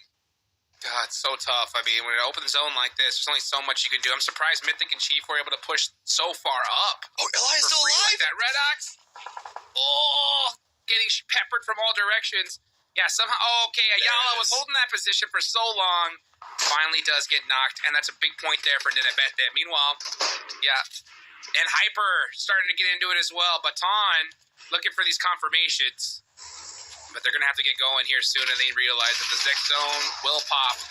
Oh, Chief! Chief into the smokes! With the shotgun, gets one!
In the mail every single day. Now I'm just messing around, but hey, you know what? I love to hear stars say, right, that they are trying to go for it, right? They're trying to go for it, and we're seeing it. We're actually seeing it happen, right? Even with the tough zone like we saw in the last match, they did their best, and they put up some good, solid points. It's possible. There's still a lot more games left to go, and they do it in Sandhawk, though. That's going to be my big thought right now. Big question because, I think things just got scarier for third place on down, or really fourth place on down at this point, because Inco is such a great team when it comes to Sandhawk. Inco is super consistent on Sandhawk, Cameron. So it's like, I think the rich are going to continue to get richer. Inco looking so stellar in Hyper. For them to pull off a win on Sandhawk, they're going to have to do something special. But it is coming up quick. In fact, we're about to get into it. Map number 4 on Sandhawk. For all of you out there in chat, listen up. The PMSL Pass is active today to the 30th of June. There's a message pinned at the top of chat with the code and a link.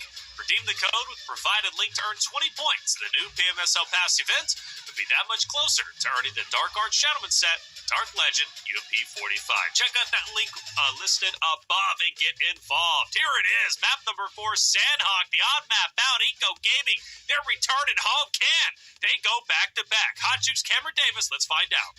Oh, let's see if they're going to be able to do it. It's Sandhawk. There's only so many drop locations, and everybody knows where they are headed. When is Death Wolves and the rest of these teams going to start seeing Inko and start, pointing their teeth in their direction? Because they need to at this point, because there's a lot of points that can still be had here, Cameron. Yeah. And, it's up to you to put it in your own hands. You can't just leave it up to luck. Me? Huh? Cameron Davis? Yes, it is. It is up to you, Cameron. Because you decide where the circle goes.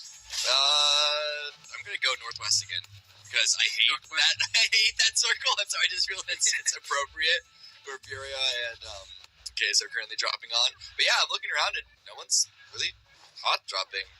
I guess I think the closest that we're getting is there's not even E7 aren't even dropping on Tambang around Hyper. Around Ruins, which is where that whole shebang started to begin with.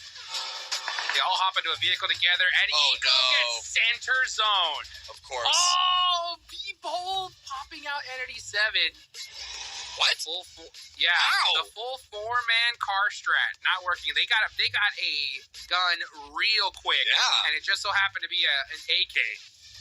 So I love it. If they know it's Entity 7, if I'm B-Bold, honestly, I'm full sending it. I'm inting 100% Entity 7. Teams don't even int the teams on double point day, so everyone's too polite. You're too polite! Sportsmanship is important outside of the game.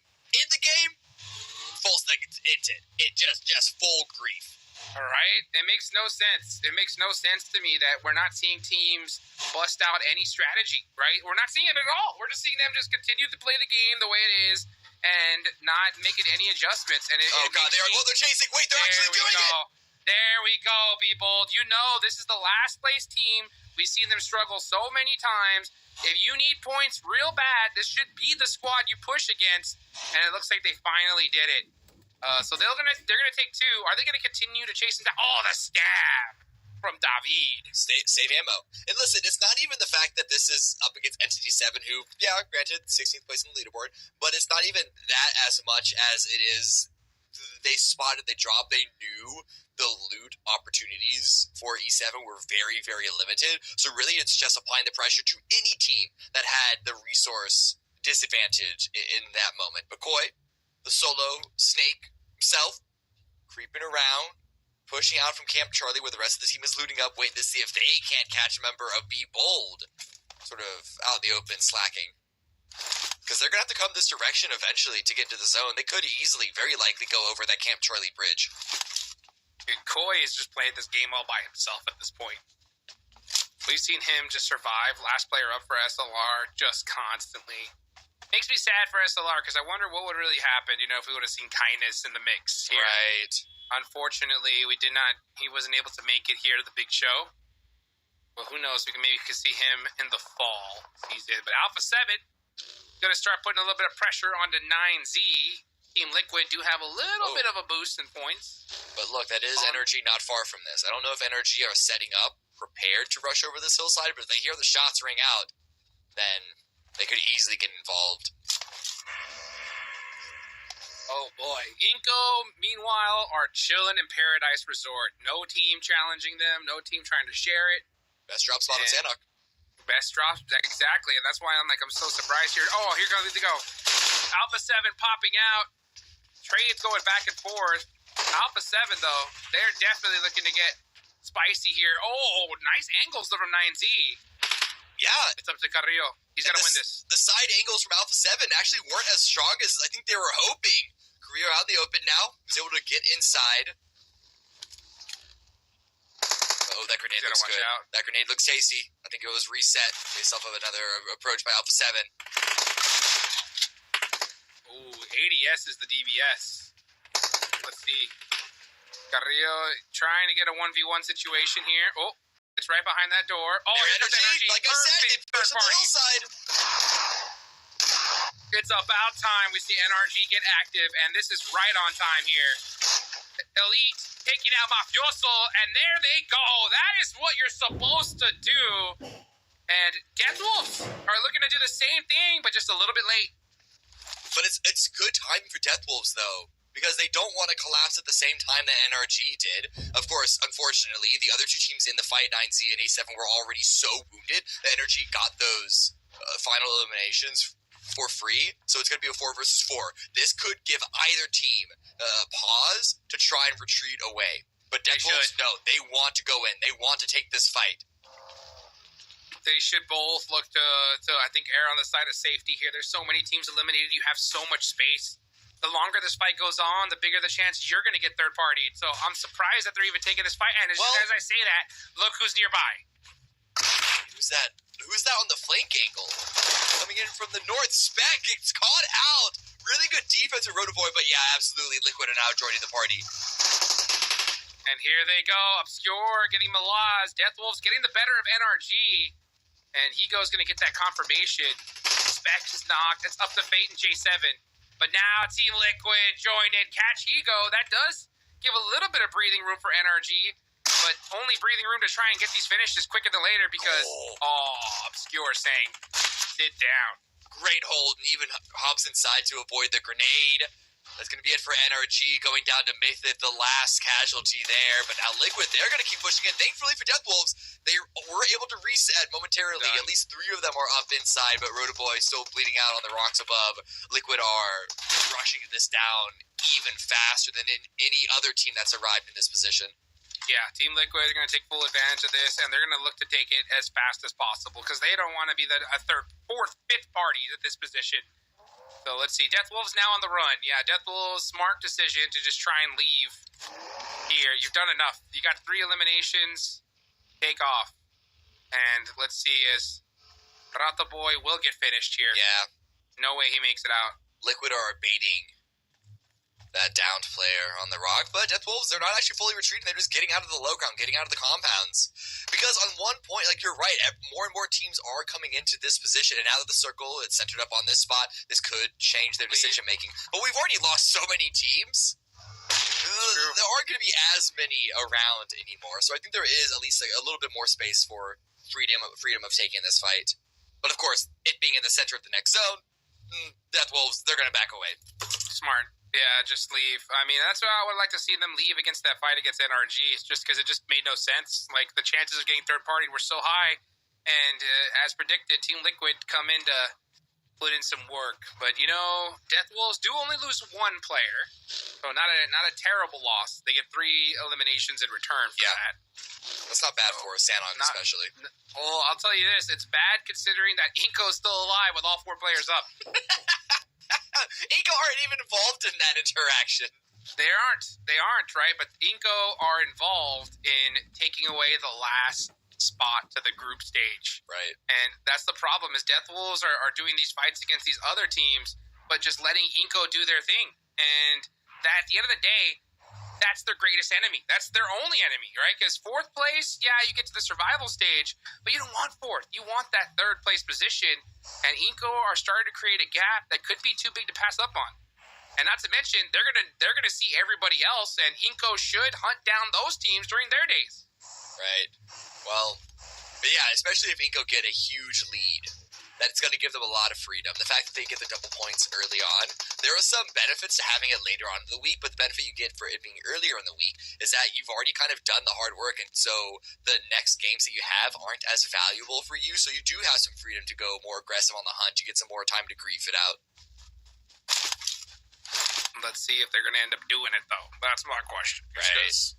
We're not floating anybody do nothing different. I mean, It's so crazy to see. I mean, to me, it's like a no-brainer decision. I don't know why these teams don't think the same way, but I mean, to each their own. And honestly, it could be the lack of that thought process that doesn't allow Deathwolves to go to Riyadh. Could very well be. We'll see. Deathwolves, yeah, they have been struggling to get a lot of points. Just this whole week, really.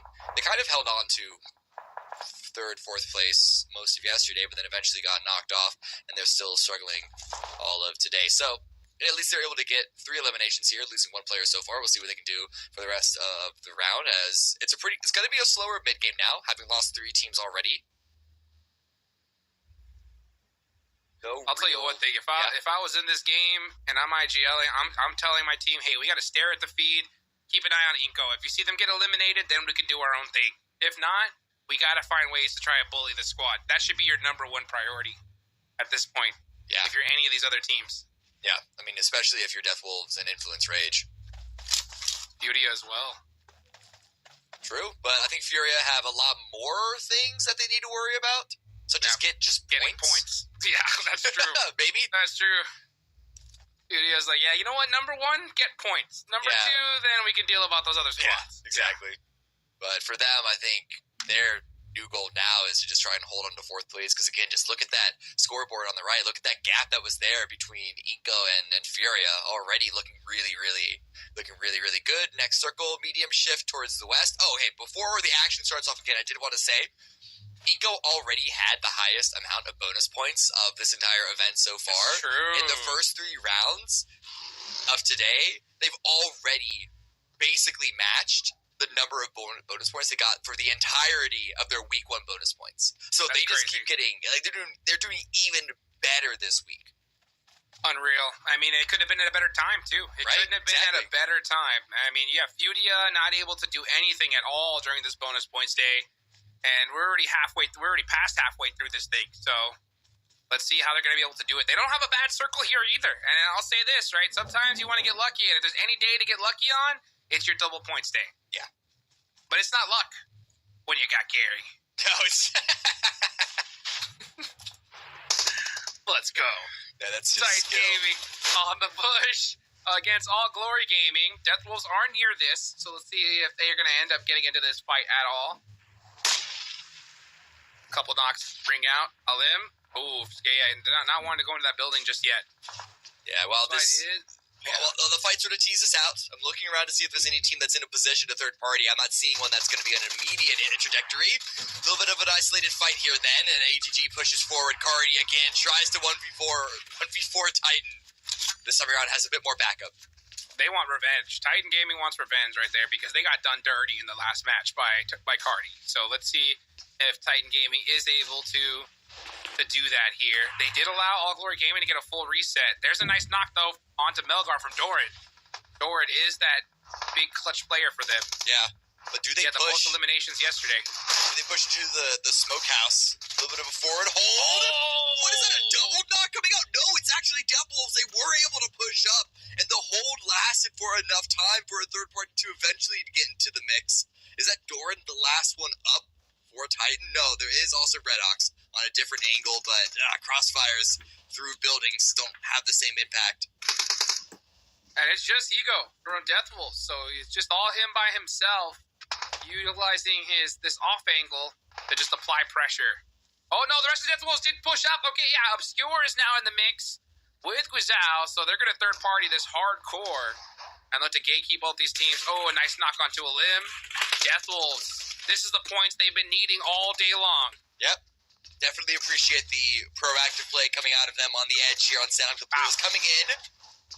Red Ox not going down easily. Gets a knock. Got him. Where's the trade? Jumping around the corner. Oh, Red Ox doing some work with his DBS. He has the right-hand peek angle. Oh, barely misses the shot. But he's going to go out to get the finish. Gets the nice confirmation there. Death Wolves rocking the split. Oh, and Guizhou gets knocked and gets the safety. So that's that off angle. Higo wasn't able to do anything from there. Well, the blue was doing the last bits of damage needed for Titan to have the advantage in this fight. Nope. Red Ox is going to stay alive. How? Wow. That was like a tie. And Yeah. that was crazy. So right there, this is stage 4, and you can see the blue zone is putting in some work onto these players. So Cardi, of course, it's Cardi, right? The last player up here. Well, no, in this actually, spot. in this spot. I don't know how, I don't know why, but 2 other members of AGG had left this position. I mean, I think they think Cardi is just the kryptonite against Titan Gaming, which, looking at the previous Erangel match, makes perfect sense. And then the other 2 players are reasonably in a better position to get into the zone, but they're getting taken down by not just the blue zone, but I think also Inko Gaming. And Inko Gaming need all these points. Here they go on the push. So Inko Gaming are now in the mix. They're going to be going outside Cardi, of the zone here. Oh my God, Cardi! Are you kidding me? Back-to-back domination against Titan Gaming. And he's going to go out to the blue zone here in style once again. Are you kidding me? Honestly, you've done your job. Sleep well, Prince. No, not really. I think AGG would have preferred to have much more points, but still, just the impact against the Titans specifically in that fight, in that round. Now, but let's put attention towards the rest of the zone as Furia. They are actually getting eliminations. They are actually potentially getting points if they can finish these eliminations out. But I don't know why Artusin is holding off on the flush. Oh, man, very unfortunate. We see Hyper do a blind send this late in the game. I would have much rather see them just make a full commitment against Furia. Just challenge them and make it happen with their own weapons. They go out. But instead, I think just bite off way more than they can chew here. So, spotted. Yeah, so spotted and taken out. And Hyper eliminated. Death Wolves get eliminated as well. We missed that fight, but they are gone. So 9 teams still remaining here. As far as the big storylines go, it's still Inko. Inko are up, putting in work. And Furia. What a day. They have Furia also are still up. They can get the revive on their 4th player who had gone down, and they already have 4 eliminations, so that's 8 points. That's more points than they've gotten anywhere else today. So if they can keep this run, unfortunately, right in front of them is going to be Be Bold and Royals of War, and this shit going in their direction. That's actually not great for Furia. They could try and hold on to the edge, but because Be Bold and Royals of War don't need to move, I don't know how much agency Furia is really going to have, what options they're going to have. They could have a lot of options if they start playing it quietly. If Be Bold and Royals of War fight, then you can have a good third-party opportunity. But it's going to be all about timing there. You cannot pull that trigger just a little too early. Team Gesso, meanwhile, got eyes on Inko. Oh, instant laser beam gets one. Can he take down Gary? No, you can't. The power of Gary is too much. 6 eliminations for Inko. They've already lost 1 player, but if they get the revive on their knocked brother, they can still get a whole bunch of points from this position. The Inko train will not stop. I'm telling you, it is choo-choo all the way, and it is Gary pulling the horn. 1 elimination so far, and it just happened to be one of the most clutch ones. Hey, listen, that's important. Like, it's hard to identify it as observers in PUBG Mobile, but there is a difference between an impactful elimination and what's more just like a cleanup elimination, right? So, if Gary needed to get that elimination there.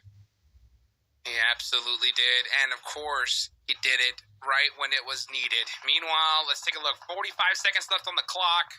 We're about to hit zone number 6. Aragod, dead focus on the Furia up top. Rightfully so. Augustus does end up taking down Enemy 7 by Explosive Cardoso. Wow, with a nice headshot right there on the SLR. SLR is still in the mix here. Yeah. 0 eliminations for them. Trying to get involved from Bon. Liquid is overlooking that angle on the low ground. SLR are going to have to really tighten up their approach. But Inko coming in from the north side. Heard the shots. Teasing around, seeing what becomes available to them. Where's this zone going to go? Where's it going? Center up. Dead center circle. Ooh. Furia lose a player to the blue. And of course it goes Inko. Of course it goes Inko. Are you kidding me? Just zone magnets. Today of all days, you couldn't ask for anything more. And I will say, it's because of Gary. Let's see what Inko could do.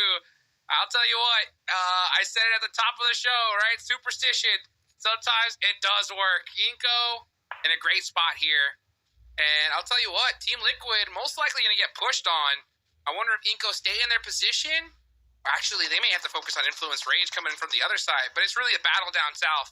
This is where we got our eyes on right now. Yeah. Furia has eyes on Royals of War, waiting to see, Be Bold and Royals of War both sharing that compound across the road from each other. And Furia just waiting to see if anyone overextends across the way as he smokes in play. Doesn't catch the cross and is now re-peeking back on. Spray comes out, and now Fran is pushing across the road, taking the fight to Royals of War. Back up in tow, pushing into the building. Where is Furia? Furia needs to be here to third party this situation. Are they going to do it? No, they're leaving. So now Be Bold is going to continue on with this fight here. SLR is going to be gatekeeping both of these teams. Who's going to get these necessary elimination points? It's going to be Royals of War. Good hold there by Royals, but they're wounded. We have SLR going to be blocking their path forward into this. 6 eliminations for Inco as you go back into the north as they stare down Influencer Rage. Gary. What can Gary do? What can he do? Grenades thrown out. On the back. Oh, Nunez. Oh, what a nade, though. And it's just Law. That Melly was just a little bit off the mark. Gary going to have to help support his team here as Federal is applying that pressure on Nunez. One nade could be disastrous for Inco. Federal needs to come up huge here. Needs to stop the utility from flying back in onto those knock teammates. A good knock on Nunez, and the follow-up could get the full elimination. Oh, that bounce back is not great. And the damage on the Federal forced a prone down again. So, opportunity for Inco to reset. Lockhart Gary. Bad sign for Inco, but here comes Team Liquid. SLR as well, applying all the pressure here in this direction. Now for Inco, 1 player left. And now Team Liquid looking to take this chicken dinner. Oh, they're just laying down the law on the Influence Rage. It's the play zone doing a lot of damage as well. Influence Rage haven't had much room to play with, and they just get torn to shreds with the arrival of SLR. But Inco down to 1 player left, all just down to 7. Looking towards Liquid, the molly doesn't hit. He's holding that spot. He secured at least 3rd place. That's great. 3rd place, decent eliminations, another great game for Inco. And nobody is going out of their way to stop them. They're just letting Inco play the game, and it just goes to show how well they're doing it. Mythic going to throw another nade there. Is he going to get it perfectly? He doesn't. It bounces off, but they know where 7's playing from. They have a little bit of time before the blue closes in onto them, and SLR are just setting up their own crossfires. Yeah, 7's going to go out right now to blue zone most likely. I mean, I don't know if denying is really the play at this point, and is that first aid kit too late? Yep. Yeah, so denying the points, decent points here, but Team Liquid, I mean, we haven't been talking about that first, 2nd place race here. Team Liquid are going to create a nice little bump in points compared to Alpha 7. Yeah. And all they got to do is take out SLR. SLR doing a nice little 4-man split here. They can really cover each other. Oh, Hoshwan, right in the open, gets knocked. That's going to be a tough loss. Oh, okay. There's Thankfully, yes. The trade is there.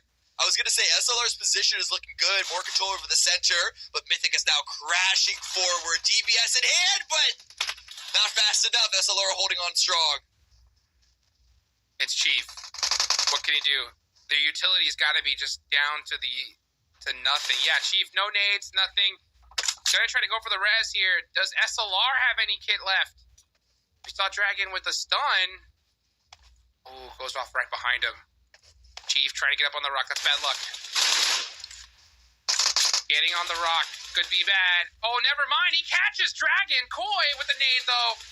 Can he nail it perfect? Oh, just short. And Koi hasn't been reviving at all. That's a missed opportunity. Now going to be going, not even for the revive, still running out in the open. You don't give Chief this opportunity. Koi with the shenanigans. Back and forth. The peaks. And it's Chief that wins the game. Team Liquid clutching it up right at the end. Koi trying to do it all by himself. Comes up just short. I know the blue was coming in, but surely Corey should have gone for the revive earlier. You want to keep your advantage and weapons available on your side, so I think that was just a bit.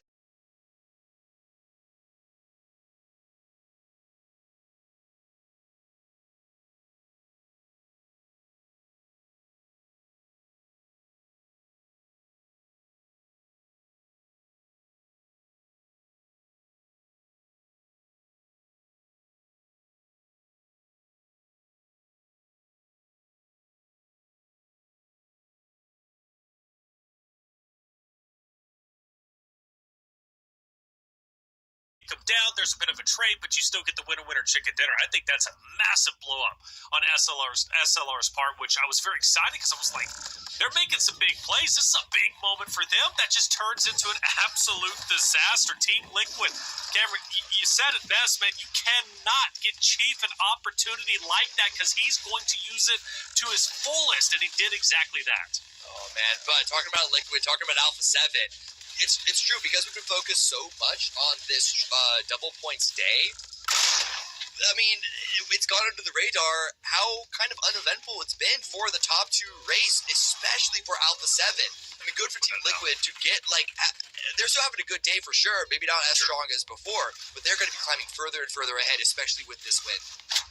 Yeah, especially with this win. 9 eliminations, which, again, they should have had no part in doing so. Redox putting up a show. You love to see it. Hopping like a deer over a fence out in the country, man. AGG also won a fight. Will finally put Redox into the ground along with N-Hyper Stars. Now, do want to say, though, SLR, congratulations on the second, but congratulations on the consistency, Hot Juice, from Pico Gaming. Staying alive, getting blessed by Zone.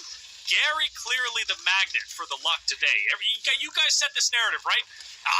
Game number 1 was luck for Eco, and maybe so, but hey, is it still luck at this point? Because Eco Gaming, top 3, every single game so far outside of Miramar. Tell me, Taylor, you tell me right now, right? Are you swapping Gary out that roster if you were the coach? Absolutely not.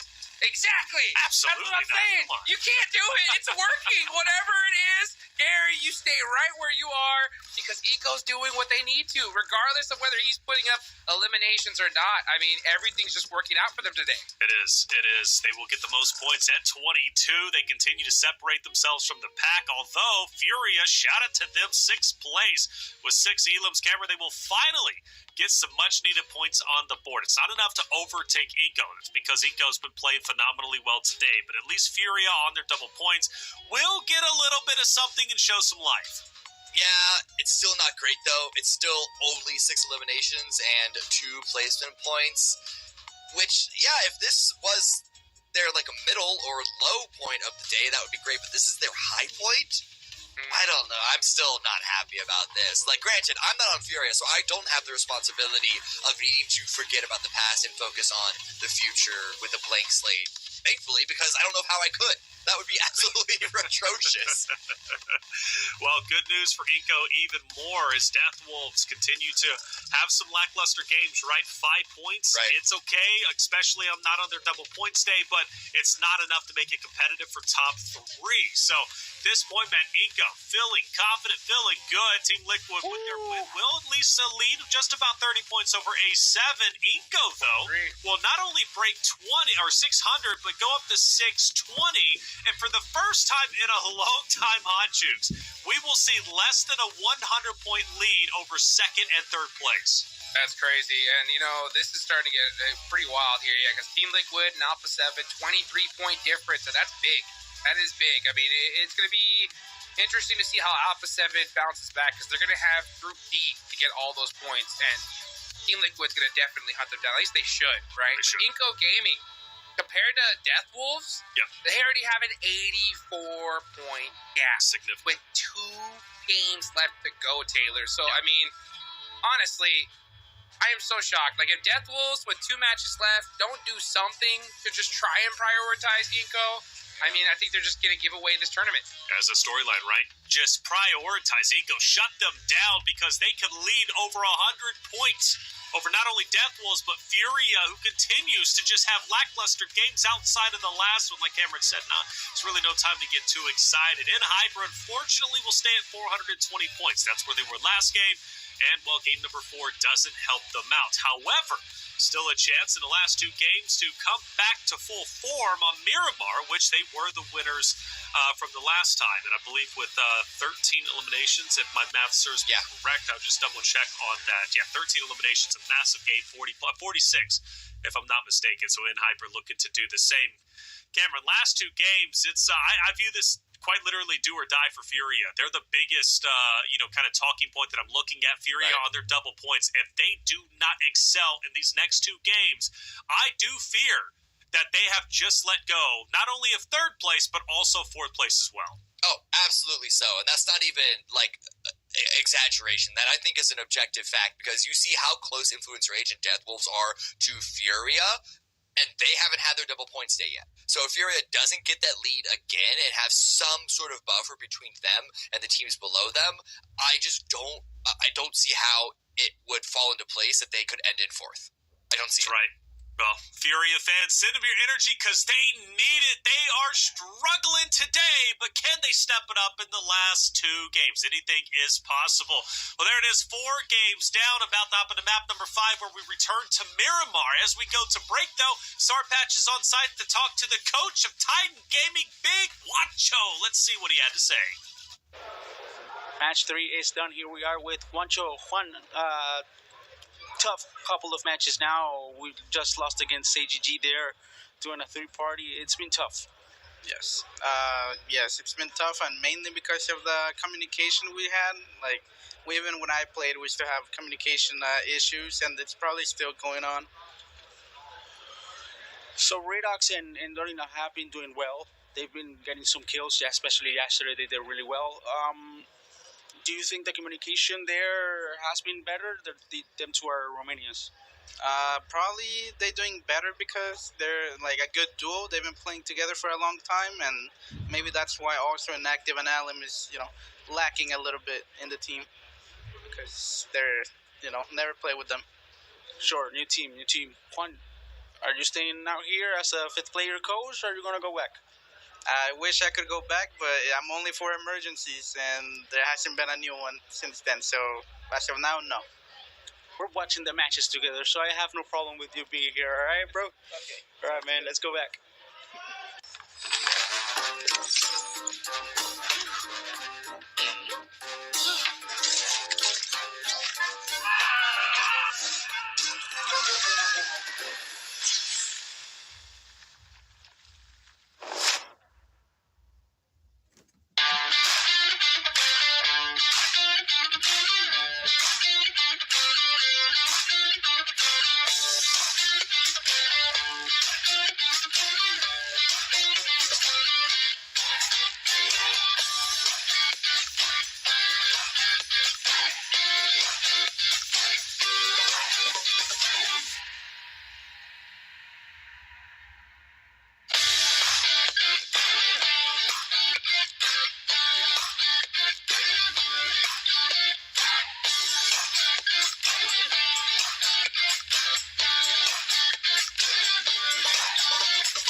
PMSL Pass is active today to the 30th of June. There's a message pinned at the top of chat with the code and a link. Redeem the code with the provided link to earn 20 points in the new PMSL Pass event and be that much closer to earning the Dark Arts Shadowman set and Dark Legend UMP 45.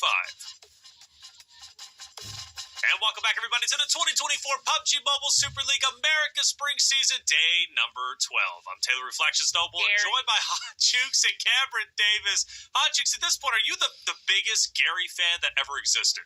Dude, what can I say? I mean, it can't be luck. It can't be luck at this point. Oh, so we're changing the narrative. This whole time. I mean, it can't. I mean, well, here's what I'm saying: is like it was luck for batch number 1, but then after seeing consistent Inco W's, it's all Gary. It's all Gary. It's Gary. So is he the controller of the Matrix at this point, Cameron? All Gary? Come on, let's give some love to the rest of Inco who are all playing well. Like, Gary might be there as the emotional support substitute. Like, I can't say one way or the other that's the case, but whether or not it's because of him, if he's like the rabbit's paw or whatever we want to say, it's setting up Inco to then be delivering with all the points. He's not like grabbing the eliminations and putting it on the scoreboard for his teammates. And rabbit's paw, you're bringing it back. I remember having a rabbit's paw back in the day. I do, and I don't know if it brought me luck, but I'm here for a reason. With you incredible guys, all right? We're already going into Game 5. My head is spinning with how fast the day is. My job literally today as host has become, we're throwing the game, so let's do it. Let's go into game number 5, a return to Miramar. And last time we were here in Hyper, had a tremendous pop-off game with 13 eliminations, 46 total points. Can they return to glory and get that much closer into breaking into top 8? Hot Jukes, Cameron Davis, take it away. Here we go. 2 more matches left to go today, and let's get real here. Okay, so at this point, 3rd place from all these teams at the bottom, see you later. Inco have now made that too difficult to pass up on, right? 4th place, still in the mix, and Hyper now 131 points behind that. We're talking double-digit eliminations here for this game and the next game with the chicken dinner to even stand a chance at 4th for going to Riyadh. I mean, it's crunch time, and you got to leave it all on the field at this point. Yeah, I think that the trajectory that Inco are on is actually quite reasonable to expect them to maybe even overtake Alpha 7 by the end of today. Because they've been getting so many points every single game. They haven't dropped the ball once, which granted, it could happen on one of these 2 final rounds. You're allowed 1 during a day. You're allowed 1 little bit of a stinker. But so far, Inco haven't shown signs that could be the case for them. And if they overtake Alpha 7, that won't put Alpha 7 in threat of falling out. That would just mean that it is all top 3 positions locked down, and it's just going to be a fight for 4th. And yeah, teams do not want to let that happen. And so, do they not? I mean, I don't know, because it's just they're not dropping on them. Yeah, fair question. Yeah, they're just letting it happen at this point, and it's blowing my mind that there hasn't been a priority. I mean, you're looking at the leaderboards every game. I mean, you should have known that this was going to happen. I mean, I think most teams maybe were expecting Fudia to do this after how they performed yesterday. Right. But Inco did their job. And, yeah, that's the advantage of Group A, is that if they did their job today, then they'll have the rest of the week to make it their mission to target these other squads. Yep, exactly. I do just want to, make sure that we don't get ahead of ourselves. It isn't the easiest thing to hot drop a team and mess with them. And, and there's only some teams that are going to be in their own drop positions to have a proper camp against an opposing squad anyway. But it is when you're in the mid game, when you're in the late game, and you have the information of all the teams around you, you're seeing the action pop off in the elimination feed, that is when teams need to be striking. That's when teams need to go for those fights and try and just get the news, really put on Inco real tight then. But I mean, to Inco's credit, they're playing a lot of very successful edge positions. They're doing a good job of not putting themselves in fights that can get easily collapsed upon. So I think we want to give a little bit of praise to that, of making sure that they aren't easily taken off. Yeah, at the same time, they're not doing anything crazily different, right? It's not like they're going to an entirely different drop location than we've ever seen before. Right. Doing, any interesting splits. They're just kind of playing their game. And teams are allowing them to do that. And it just so happens that they're having just the most monstrous day that we've seen. As a matter of fact, this is going to be a record, right? This is going to be a record for bonus points. Yeah, this is going to be a record for bonus points in one single day. And to do that in the final week, Other teams need to watch out. Yeah, they got to be feeling good. And what's great is that going into yesterday, we were talking about a couple of teams really in that fight for 3rd and 4th. They weren't really that high on the list. Granted, a lot of the emphasis was on two teams towards the bottom, like Royals of War, in terms the bottom of the chase to 3rd and 4th place, because it's like, oh, can they do it? And so they were kind of in the middle of the pack. They weren't as exciting as already being in 3rd and 4th, and they weren't as exciting as the teams like on the lowest end. But still, we didn't really talk about them at all. And then bam, they come out here, just completely 180, just turn the story all around, talking about completely different teams at this point. Yep. I mean, and that's how it happens. I mean, with these bonus points, it's anyone's game, and who can utilize them the best. And the fact that this is the first day of those bonus points weekend, oh man, it is crazy that Inco was able to do that. And it's very fortunate for them, right? They've been those zone magnets all day long. They've utilized it so well, and it doesn't look like they have any inkling of stopping. I mean, look at this. They're in a great position for this next circle, too. I mean, they are big chillin' in Picado, and they get a nice little Picado circle. This could be interesting. Yeah, I mean, I was looking at their drop position on Picado in this circle, as we do see Queso and E7. Really good opportunities. They don't get the knock. They actually get very little damage, if any, at all onto E7. So a good little dodge away and some counter damage coming out, as these are two teams that are fighting over the center. Actually, Inco aren't too far north of this, but I was looking at Inco's drop position and looking at any team that has the potential to try and cut off the rotation, try and camp them out. I think Queso would be the only team that has a good opportunity for that, but they're not the one that's particularly worried about them, I don't think. I think Queso are just trying to worry about their own position on the leaderboard. Yeah. And it makes total sense. It makes total sense why. Oh, wow. Nice shot there from Vanity 7 on the Team Kessel. Team Kessel right now from 4th place. They are currently sitting 69 points back. Nice. They're going to need another good couple games here. So they're not out of the running for 4th, but 3rd. Yeah, 3rd is a big gap at this point. Damage going out on both sides here. No knock yet for either team. But Milo has a nice angle. Oh, there it is. I spoke too soon. I might have just jinxed it. It's going to be Milo going down. Should get easy revive coming in. How does E7 play? Do they push and try and take more positioning off of this? Do they go for an easy fight? Or do they use this as an opportunity to sort of retreat away? But nope, looks like they're going aggressive. It's being matched. Oh, Energy 7, yep, on the push. Here we go. I mean, last place, you got nothing to lose. Start putting in some work, and there they go. Look at that. Potro gets knocked and thirsted. Oh, my goodness. Out of all the teams to go out to, this is going to be a big demoralizing one for Team Kessel, because they're looking at their chances of Riyadh just slipping through their fingers. Yeah, it's not the double points day, so it's not the worst time to have a poor showing. But for now, it's all about fighting over this one compound. Grenade goes out, does a little bit of damage. And Hate playing a forward position with the shotgun could catch Milo off guard. Grenade in hand. That's got to be an easy knock there, and it is. Wow, yeah, it is. I mean, Entity 7 are just running away with this fight right here. Silence, last player up, going to have to make some plays here. He knows that he has one knock to his advantage. Franco on that off angle, though, is given all those sight lines. Telling his teammates exactly where he is. Let's see what Silence could do. Oh, now here comes M2M. M2M does make it into the fight now. Let's see. These two players can get at least 4 eliminations here. Yeah, but look at the off-angle player of E7. Just look at the minimap. There's still another player of watching all of this. Still hasn't caught on M2M yet. Fire onto Hate. Force fall away. Doesn't get the knock. Goes for, I was going to say, go for the boost for a first aid kit. Okay, interesting play. Let's see here. No, and look who's on the hill. Looking at this whole entire situation. They're looking. It's Nunez. And you know he's going to start popping some shots over here. M2M, last one up. Team Kessel getting popped up. Oh, the drop shot. Oh, it's Nunez to steal the elimination. Oh, my goodness. Okay, 2 points. Take it to the bank. Easy. And guess what? I'm out of here.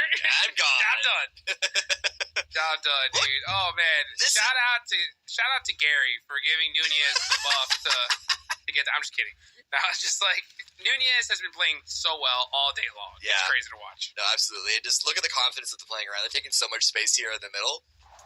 no one's contesting them. Everyone's favoring the South, and is that just because they're all trying to avoid Inko? Well, they can't avoid them for too much longer because it is going to be a hard shift towards the north. La Bendita Graveyard-ish area once again. We'll see if it goes east and it mirrors the earlier Miramar that we had today. But at least in the moment, we also saw a lot of teams still outside of the zone, which is wild to see still. The playing path wasn't even particularly bad, but that's just how this game is turning out, it seems.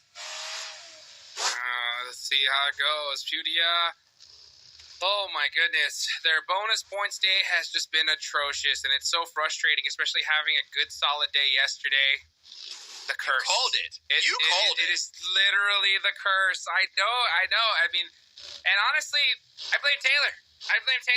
Fair. The candle. I think it was the candle that would just marked the downfall of Furia. I mean, there's 2 games left. This could be a good one. We saw Team Liquid have a terrible double points day, and in the last 2 matches, they just crushed it and were able to bring it back. But with how they've been playing so far, and if I recall, the candle was still not lit behind Taylor. So I think even Taylor's working against them at this point. I don't know. It's just. What are you gonna do? Well, the Death Wolves are going to actually apply a lot of pressure to Team Liquid as they fight over this sort of hillside west of La Bendita. Neither team wants to commit to the fight. They're sort of just playing with each other and trying to see what they can get away with positionally. Just trying to find a really good position in the center. Little 2-2 split for both squads with good supporting angles amongst themselves. But no, Doran's gone down. AGG cleans that one up.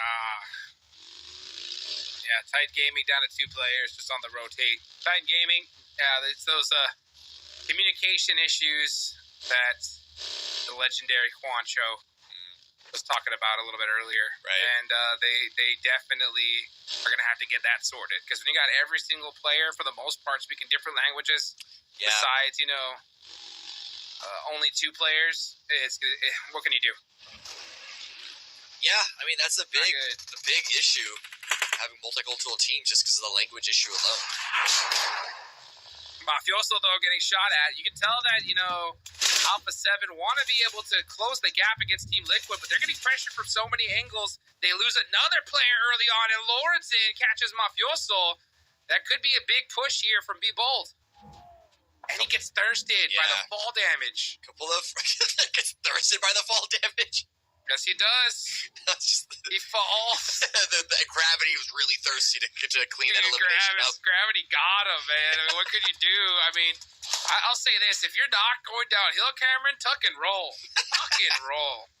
Well, a lot of teams are fighting on this edge. This is what I was talking about. I don't know why everyone is outside of the zone still this early in the game, but is that Furia going down again with 0 points? Okay, they got 2 eliminations, but still, this has been an awful day for Furia. I'm just packing up at this point, I think. Nail in the coffin, baby. That's what it is. And it's so unfortunate because we saw such signs of life from them yesterday. Right. And unfortunately, well, in 1 round, but get it done. Yeah, it is what it is, regardless. And Inko are going to still have a big opportunity to extend their lead even further. This could be their guaranteed ticket to Riyadh. But meanwhile, NRG, nice shot there from Tonka. Kid Fade bounced back with a nade. J7 throwing a smoke, trying to find an off angle. Such a great little range for Tonka to play around and working it fairly well. Doesn't even allow the revive to come through. Pushes over the TBS, catches the grenade in hand. Can't quite get the knock first before going down, but the teammate is there to try and answer back. Victex trying to get that res, and Fate is hurt. This nade should do it. Here he goes. 3 seconds on the clock. Nails it. Got him. Hey, wow. It was only a re-knock. Survived? It was only a re-knock. He got up just in time. Wow. It wasn't a confirm there. And then the teammate arrived at the perfect timing as well, so they're still going to be able to reset all of this. Girls of War, great game for them here so far. Revenge for Erangel. Revenge for Erangel, indeed. And, man, Worlds of War really pushed themselves up because they were kind of like where Be Bold is on the leaderboard standings, but they are putting themselves in the conversation little by little by little. And we'll see how they do on their double points day. Obscure, meanwhile, getting some points against Titan Gaming. That's Death Wolves finally starting to wake up here towards the end. But, man, look at this. Inko, 4 eliminations already. I know. How do they have 4? Who do they even take out to get to this point? It's been kind of like secret fights happening. Yep. Oh, we were paying And attention. guess who they took out? E7. Oh. I mean, points are points. Points are points. They take out 3 players of Entity 7, and not to mention that little snipe we saw earlier from Nunez, Right. the little steal. Exactly. And these points are ridiculous. 4 turns into 8 today only.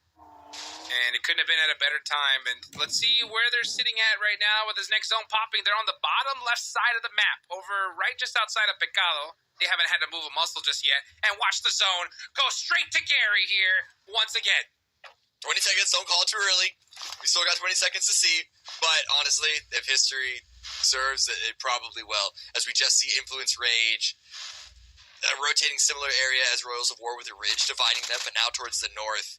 A lot of teams sort of preparing for this next shift. Phase 4 mid-game has started.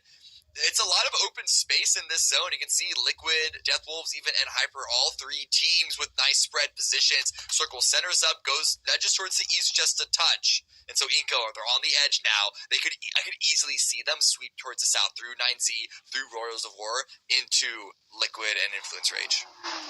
Yeah, let's see what happens here. And Hyper are there on that north side. Death Wolves are in a great spot here. But they're going to have to battle it out with so many teams. Alpha 7 still alive with their duo, but they're coming in from the blue. Going to have to do something with 2 players. Meanwhile, Titan Gaming getting a nice little knock at thirst onto White Eliki SLR, feeling the pressure. Now Influence Rage with angles on the opposite side. Ojuan down. Oh, it's all done to Dragon K. Last one up for SLR. Will he have the solo adventure that we saw Koi have earlier on Miramar?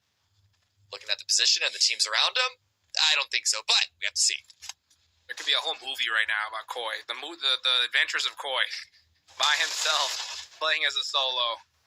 Always trying to make something happen. Yeah, those suppressive shots, though, are of definite concern. Meanwhile, oh wow, Aragod takes on one of the players of Influence Rage. Dragon hits the deck and gonna go out just like that to be bold. Yeah, it wasn't even Influence Rage. It was be bold with the angles. Everyone had angles on that position. Not a good spot for SLR to have found themselves caught there, and they go down. 12 teams that remain alive here. Everyone is still playing up on the edge. Be bold enough. 3 eliminations for them. Eyes on the law still. See what happens. David trying to put some shots there on a Federal. Oh, gets shot on the side by Death Wolves. He's going to have to hit the deck really quickly. Death Wolves being very active here from their position. And they definitely need to, because they need to put some points on the board. I am looking right now at the map. They're rocking a 2-2 split. Oh, man. Be bold. Feeling that pressure. Minute on the clock left. Zone is closing. This is about to be stage 5. And I'm feeling a hard shift here, Cameron. I'm feeling we're going to get a nice little shift here. It's been a while since we've seen one. Yeah, it's true. It's true, but I'm looking at Death Wolves split, and it's actually been pretty good to hold off all of these teams here on the edge. Been very difficult for any of them to really leave La Bendita because of that crossfire set up that will support each other, and they're not pressured from an opposite side yet either. So Death Wolves, we can hopefully see a really big game coming out of them to remind us that they are also themselves in the race for, let's call it 4th place at this point. 3rd, with the way that Inco have been playing, possible, I guess, still, but for 4th for sure. 4th definitely. Yeah.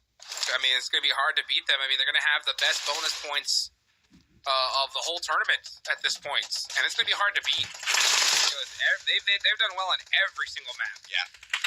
Law trying to catch the nade on to Be Bold. Be Bold just holding this bowl for as long as possible. Yeah. I mean, I like Be Bold bowl. I mean, I appreciate them sending players out to sort of keep the pressure on, finding angles to influence Rage and maybe even Royals of War if they try and crest over that ridge. But yeah, don't overextend it. Don't overpush it. Don't try and force the fight, especially when we have a few seconds left when Phase 5 reveals. Looking back at Inco, they actually just stuck in their corner. They didn't go through 9Z and the shift, mostly center, but medium shift northwest. Now this ridgeline is actually even better for Inco as they can just play up it into, well, the remaining player of E7. Right, you are, and you can see that zone. Gonna go center towards McGrellin from Alpha 7. And he is, there's only 2 players up for them. They are staying very mighty close to each other. And I'm looking right now at Inko. That's who my eyes are on, right? How are they going to rotate into the circle? They're going to be playing that edge, using a little bit of their high ground advantage here. Still up with all four. And there's pretty much nobody on this side of the map to challenge him here, Cameron. Could be another big game for them. Yeah, a lot of teams are still on this east side. You see Royals of War sort of set themselves up for the send. They didn't feel comfortable cresting over that ridge onto Influence Rages, and Hyper. Well, they lose one player. They lose Baton. That's a huge player to lose, but they still have three. They can still try and maintain this north position as B-Bold have flexed up into this area. Death Wolves also flexed up into this area. They've actually condensed one of their players. Their 2-2 is now looking like a 3-1 because they're putting their resources on the north side. And Hyper, again, folks, if they want to be able to make it to Riyadh, we're talking 50-point games in this match and the next one. Otherwise, yeah, mathematically, it's going to be pretty much too difficult to overcome. Let's see right now is Obscure from Death Wolves putting some nice shots there onto Be Bold. And Hyper just trying to extend their tournament life. Nice nade coming down. He saw that one come in the air. Ooh, barely avoids it.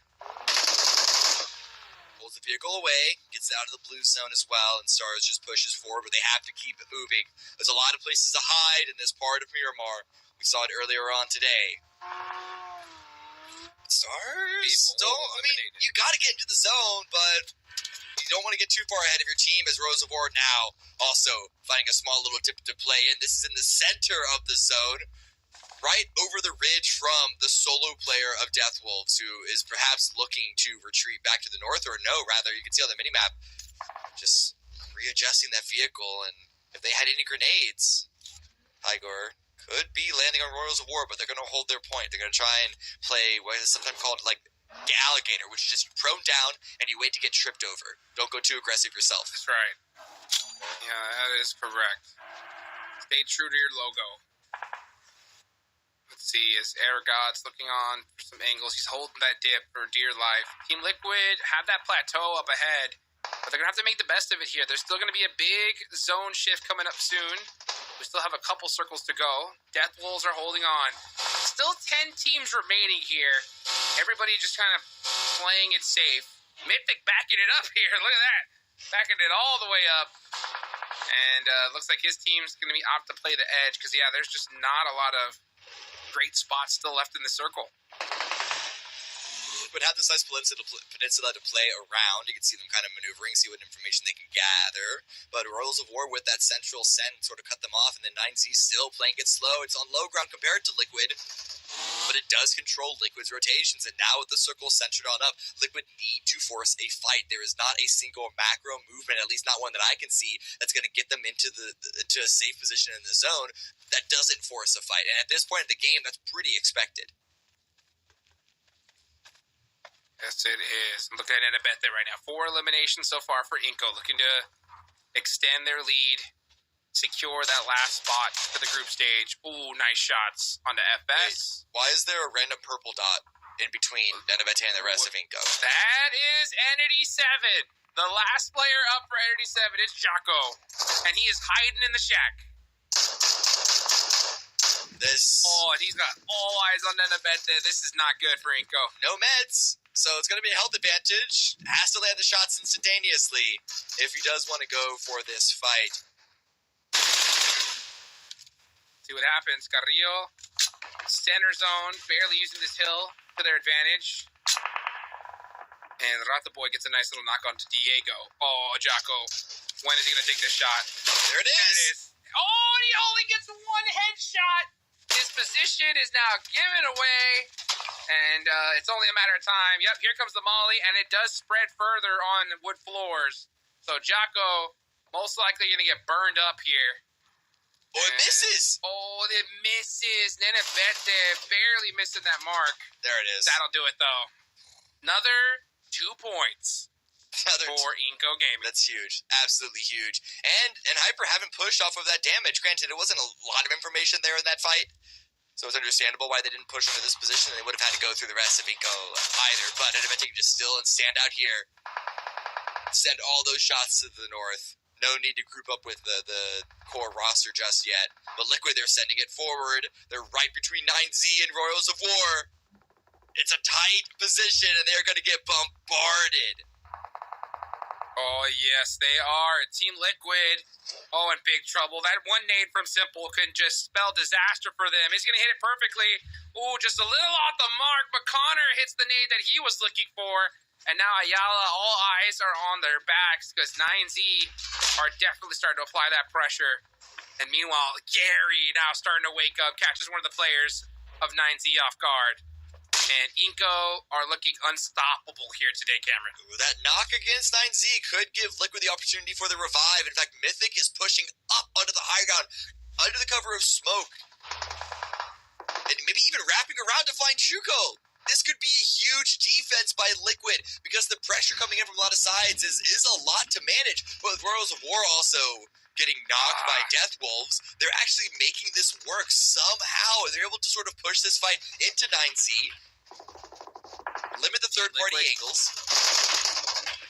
On the push, and Hyper eliminated, only with one elimination. That could be it for their. Actually, it is it. I think for their chance of going to Riyadh. Meanwhile, Inko looking to put the nail in the coffin on this lobby and just stay their first day of bonus points. Death Wolves, though, starting to wake up, putting some points on the board, and. Here comes Mythic with a 1v1. Oh, he can't edge it out. Yeah, I mean, look at that. Inko just dominating this spot. Yeah, they're really limiting anyone else's abilities to fight cleanly. Simple forces just prone below that rock, and Liquid, they want it, but they don't want to give the point away to Inko. Look at that. The push has finally come through, and finally he's able to get the point there and get the finish as well into Simple. Now immediately backing away, and look at the blue. He's going to start pushing in. Man, Alpha 7 trying to hold on. Again, we're still trying to see who's going to win this whole thing. And Team Liquid are creating a nice little lead onto Alpha 7. They're still alive, though, and they're the only team pretty much in this next circle. So, great on them. Very fortunate one, but man, Inko are racking up the points. Yeah. Down goes Elite. And they're only getting started here. They still have their entire squad up. And there's All Glory Gaming eliminated. Let's see how Team Liquid are going to push this. That's where I'm interested in. Not even Team Liquid. Let's see how Inko are going to push this. Nunez even dropped down in that vehicle to find another angle. Inko are looking for every single advantage in all of these fights. They are not playing for safety at all. They are feeling hot. They have all momentum and confidence on their side. And they got Gary. They got Gary. That's all they need. Oh my gosh. Look at that. Guazal catches Chief. Team Liquid now very, very hurt. It's just Cartazine, last player up for Team Liquid. Yeah, he's going to watch his whole squad go out here. I think he's going to just try and deny points, maybe catch some stragglers on the way in. And, oh my gosh, look at that. Nenebete has Alpha 7's number here. Is he going to decide to take it? Oh, Nunez got knocked by Rato Boy, and that Molly just short. Yeah. Nunez should get this next one, though. The problem is that knock is going to open the door for Death Wolves to continue to sweep around that south side. We did lose 9Z in 5th place. The solo of Liquid still standing. Could play spoiler to Death Wolves' push, but now they suddenly have the high ground. Inko should be able to get this revive, but they've lost control of the terrain while going for it. Death Wolves, though, 14 eliminations. This is the game they've been waiting for.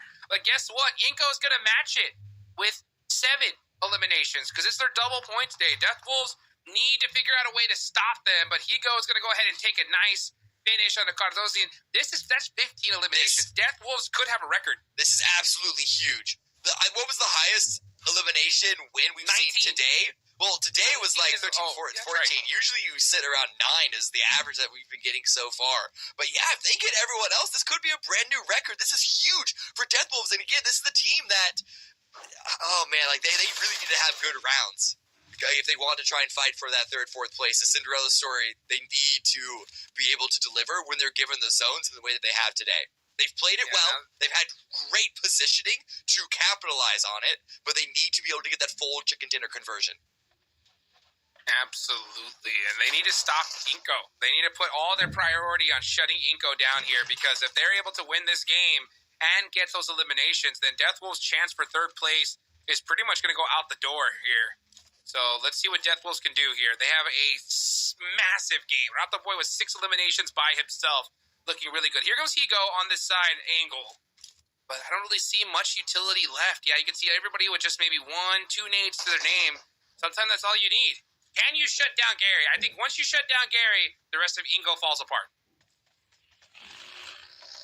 We'll see. It's about finding the knocks when they come. Ever since he got the revive, Inko's movement has slowed down dramatically, as it should have. 4v4 or v1, they know where the solo is for Alpha 7. And it's just this one ridge line shared between the two full squads. Both have reasonable control of the high ground versus low. I do still give a slight advantage to Deathwolves, but it is not an objective one. Well, this is stage 9. The zone's going to go down to nothing, and here it is starting to close. Who's going to win this match? Obscure is out in the open, going to go down to blue zone. It is now a 4v3. That's huge, but the knock, I believe there was a knock on the side of 3v3. Inko, so it has been traded a little bit. If there's no revive, but look at Gary pushing forward. Gary's going to put... Oh, Gary pulls away. I don't know what he saw, but he didn't like the push. Back it up. Giving that info. You better watch out, because McClellan's still alive. Rondo Boy with a beautiful nade gives them a huge advantage. And you got to know there's going to be more coming. What could Gary do on this off angle? Gets a nice little spray. Goes back to that little slide. Hill and it gets headshot. Guasao takes down the big member from Inco Gaming. 7. Gotta hit this knock in the open. He does it. Is that McGrellan? Did McGrellan now start putting some shots on? Yes, he does. Looking to pick up some Deathwolves. Looking to pick up some eliminations, looking to pick up some damage, but it's falling apart for Inko. Deathwolves just rushing over that hillside, and they clean up all of them. Only giving it one elimination away. It was the blue, I think, that picked that one up too. And it's all into McGrellan. There it is. Deathwolves get the win. How many eliminations did they get it? I think that could have been all of them. That could have been all of them. We could have a new elimination record here, folks. And it was right on time. If you're going to do it anytime, it was right there to shut down Inco Gaming. Right when you needed to. Deathwolves could still have a chance at securing that 3rd place position. This is huge. Such a great round. Such a great showing for them on Miramar. And again, they were given... So it's one of those times that they were given a good position in the zone, but they put themselves in a spot to be able to capitalize on it, and then they played it well throughout the mid game there. That initial 2-2 split going into a 3-1, keeping a solo player anchored down so they don't lose ability to get back into that central position. Just the way that Deathwolves have been playing this round were absolutely great and put themselves in the position to get all those eliminations. And the question was, did they get enough in order to secure a record? The answer is yes. They ended up getting a record of 19 eliminations. They hit the magic number of 20. To do so, Hot Jukes, they had to finish off all 5 players left during that final zone, right, when there was 3 total teams left, including themselves, and they were able to do it. I mean, that is a feat you love to see, and thank the lucky stars for Alpha 7 that solo did not try to pick up anyone from Inco Gaming. He could have disrupted the record, but he didn't, so shout out to Deathwolves. That is such a big come-up. I think that was smart because, you know what? Yeah, Inco Gaming's been doing so good. I think Alpha 7 would want to just say, hey, yeah, you take them out first. We don't need them getting anywhere near us, you know? Right. So, smart play and, a big up on Deathwolves to be able to put up such a massive game. That's going to help them, at least close that gap a little bit. Man, I'll tell you what, Inco has made a gap today I don't think any of us saw coming. No, not at all. I mean, so consistent, right? I mean, even still, 3rd place, 7 eliminations. They only place outside of top 3 one time. That was on Miramar, map number 2. And even still, I believe, not a bad game, right? 9th place, but still 9 eliminations. Ooh. They've had an impact every single game today, Cameron. Inco Gaming, the consistency is there. This is the final play, though. You said it best about Deathwolves. I love that they maintained that high ground. You saw Inco wanting to peek up, but they just simply could not. Deathwolves were in a power position. Yeah, and I think Inco weren't even able to track that.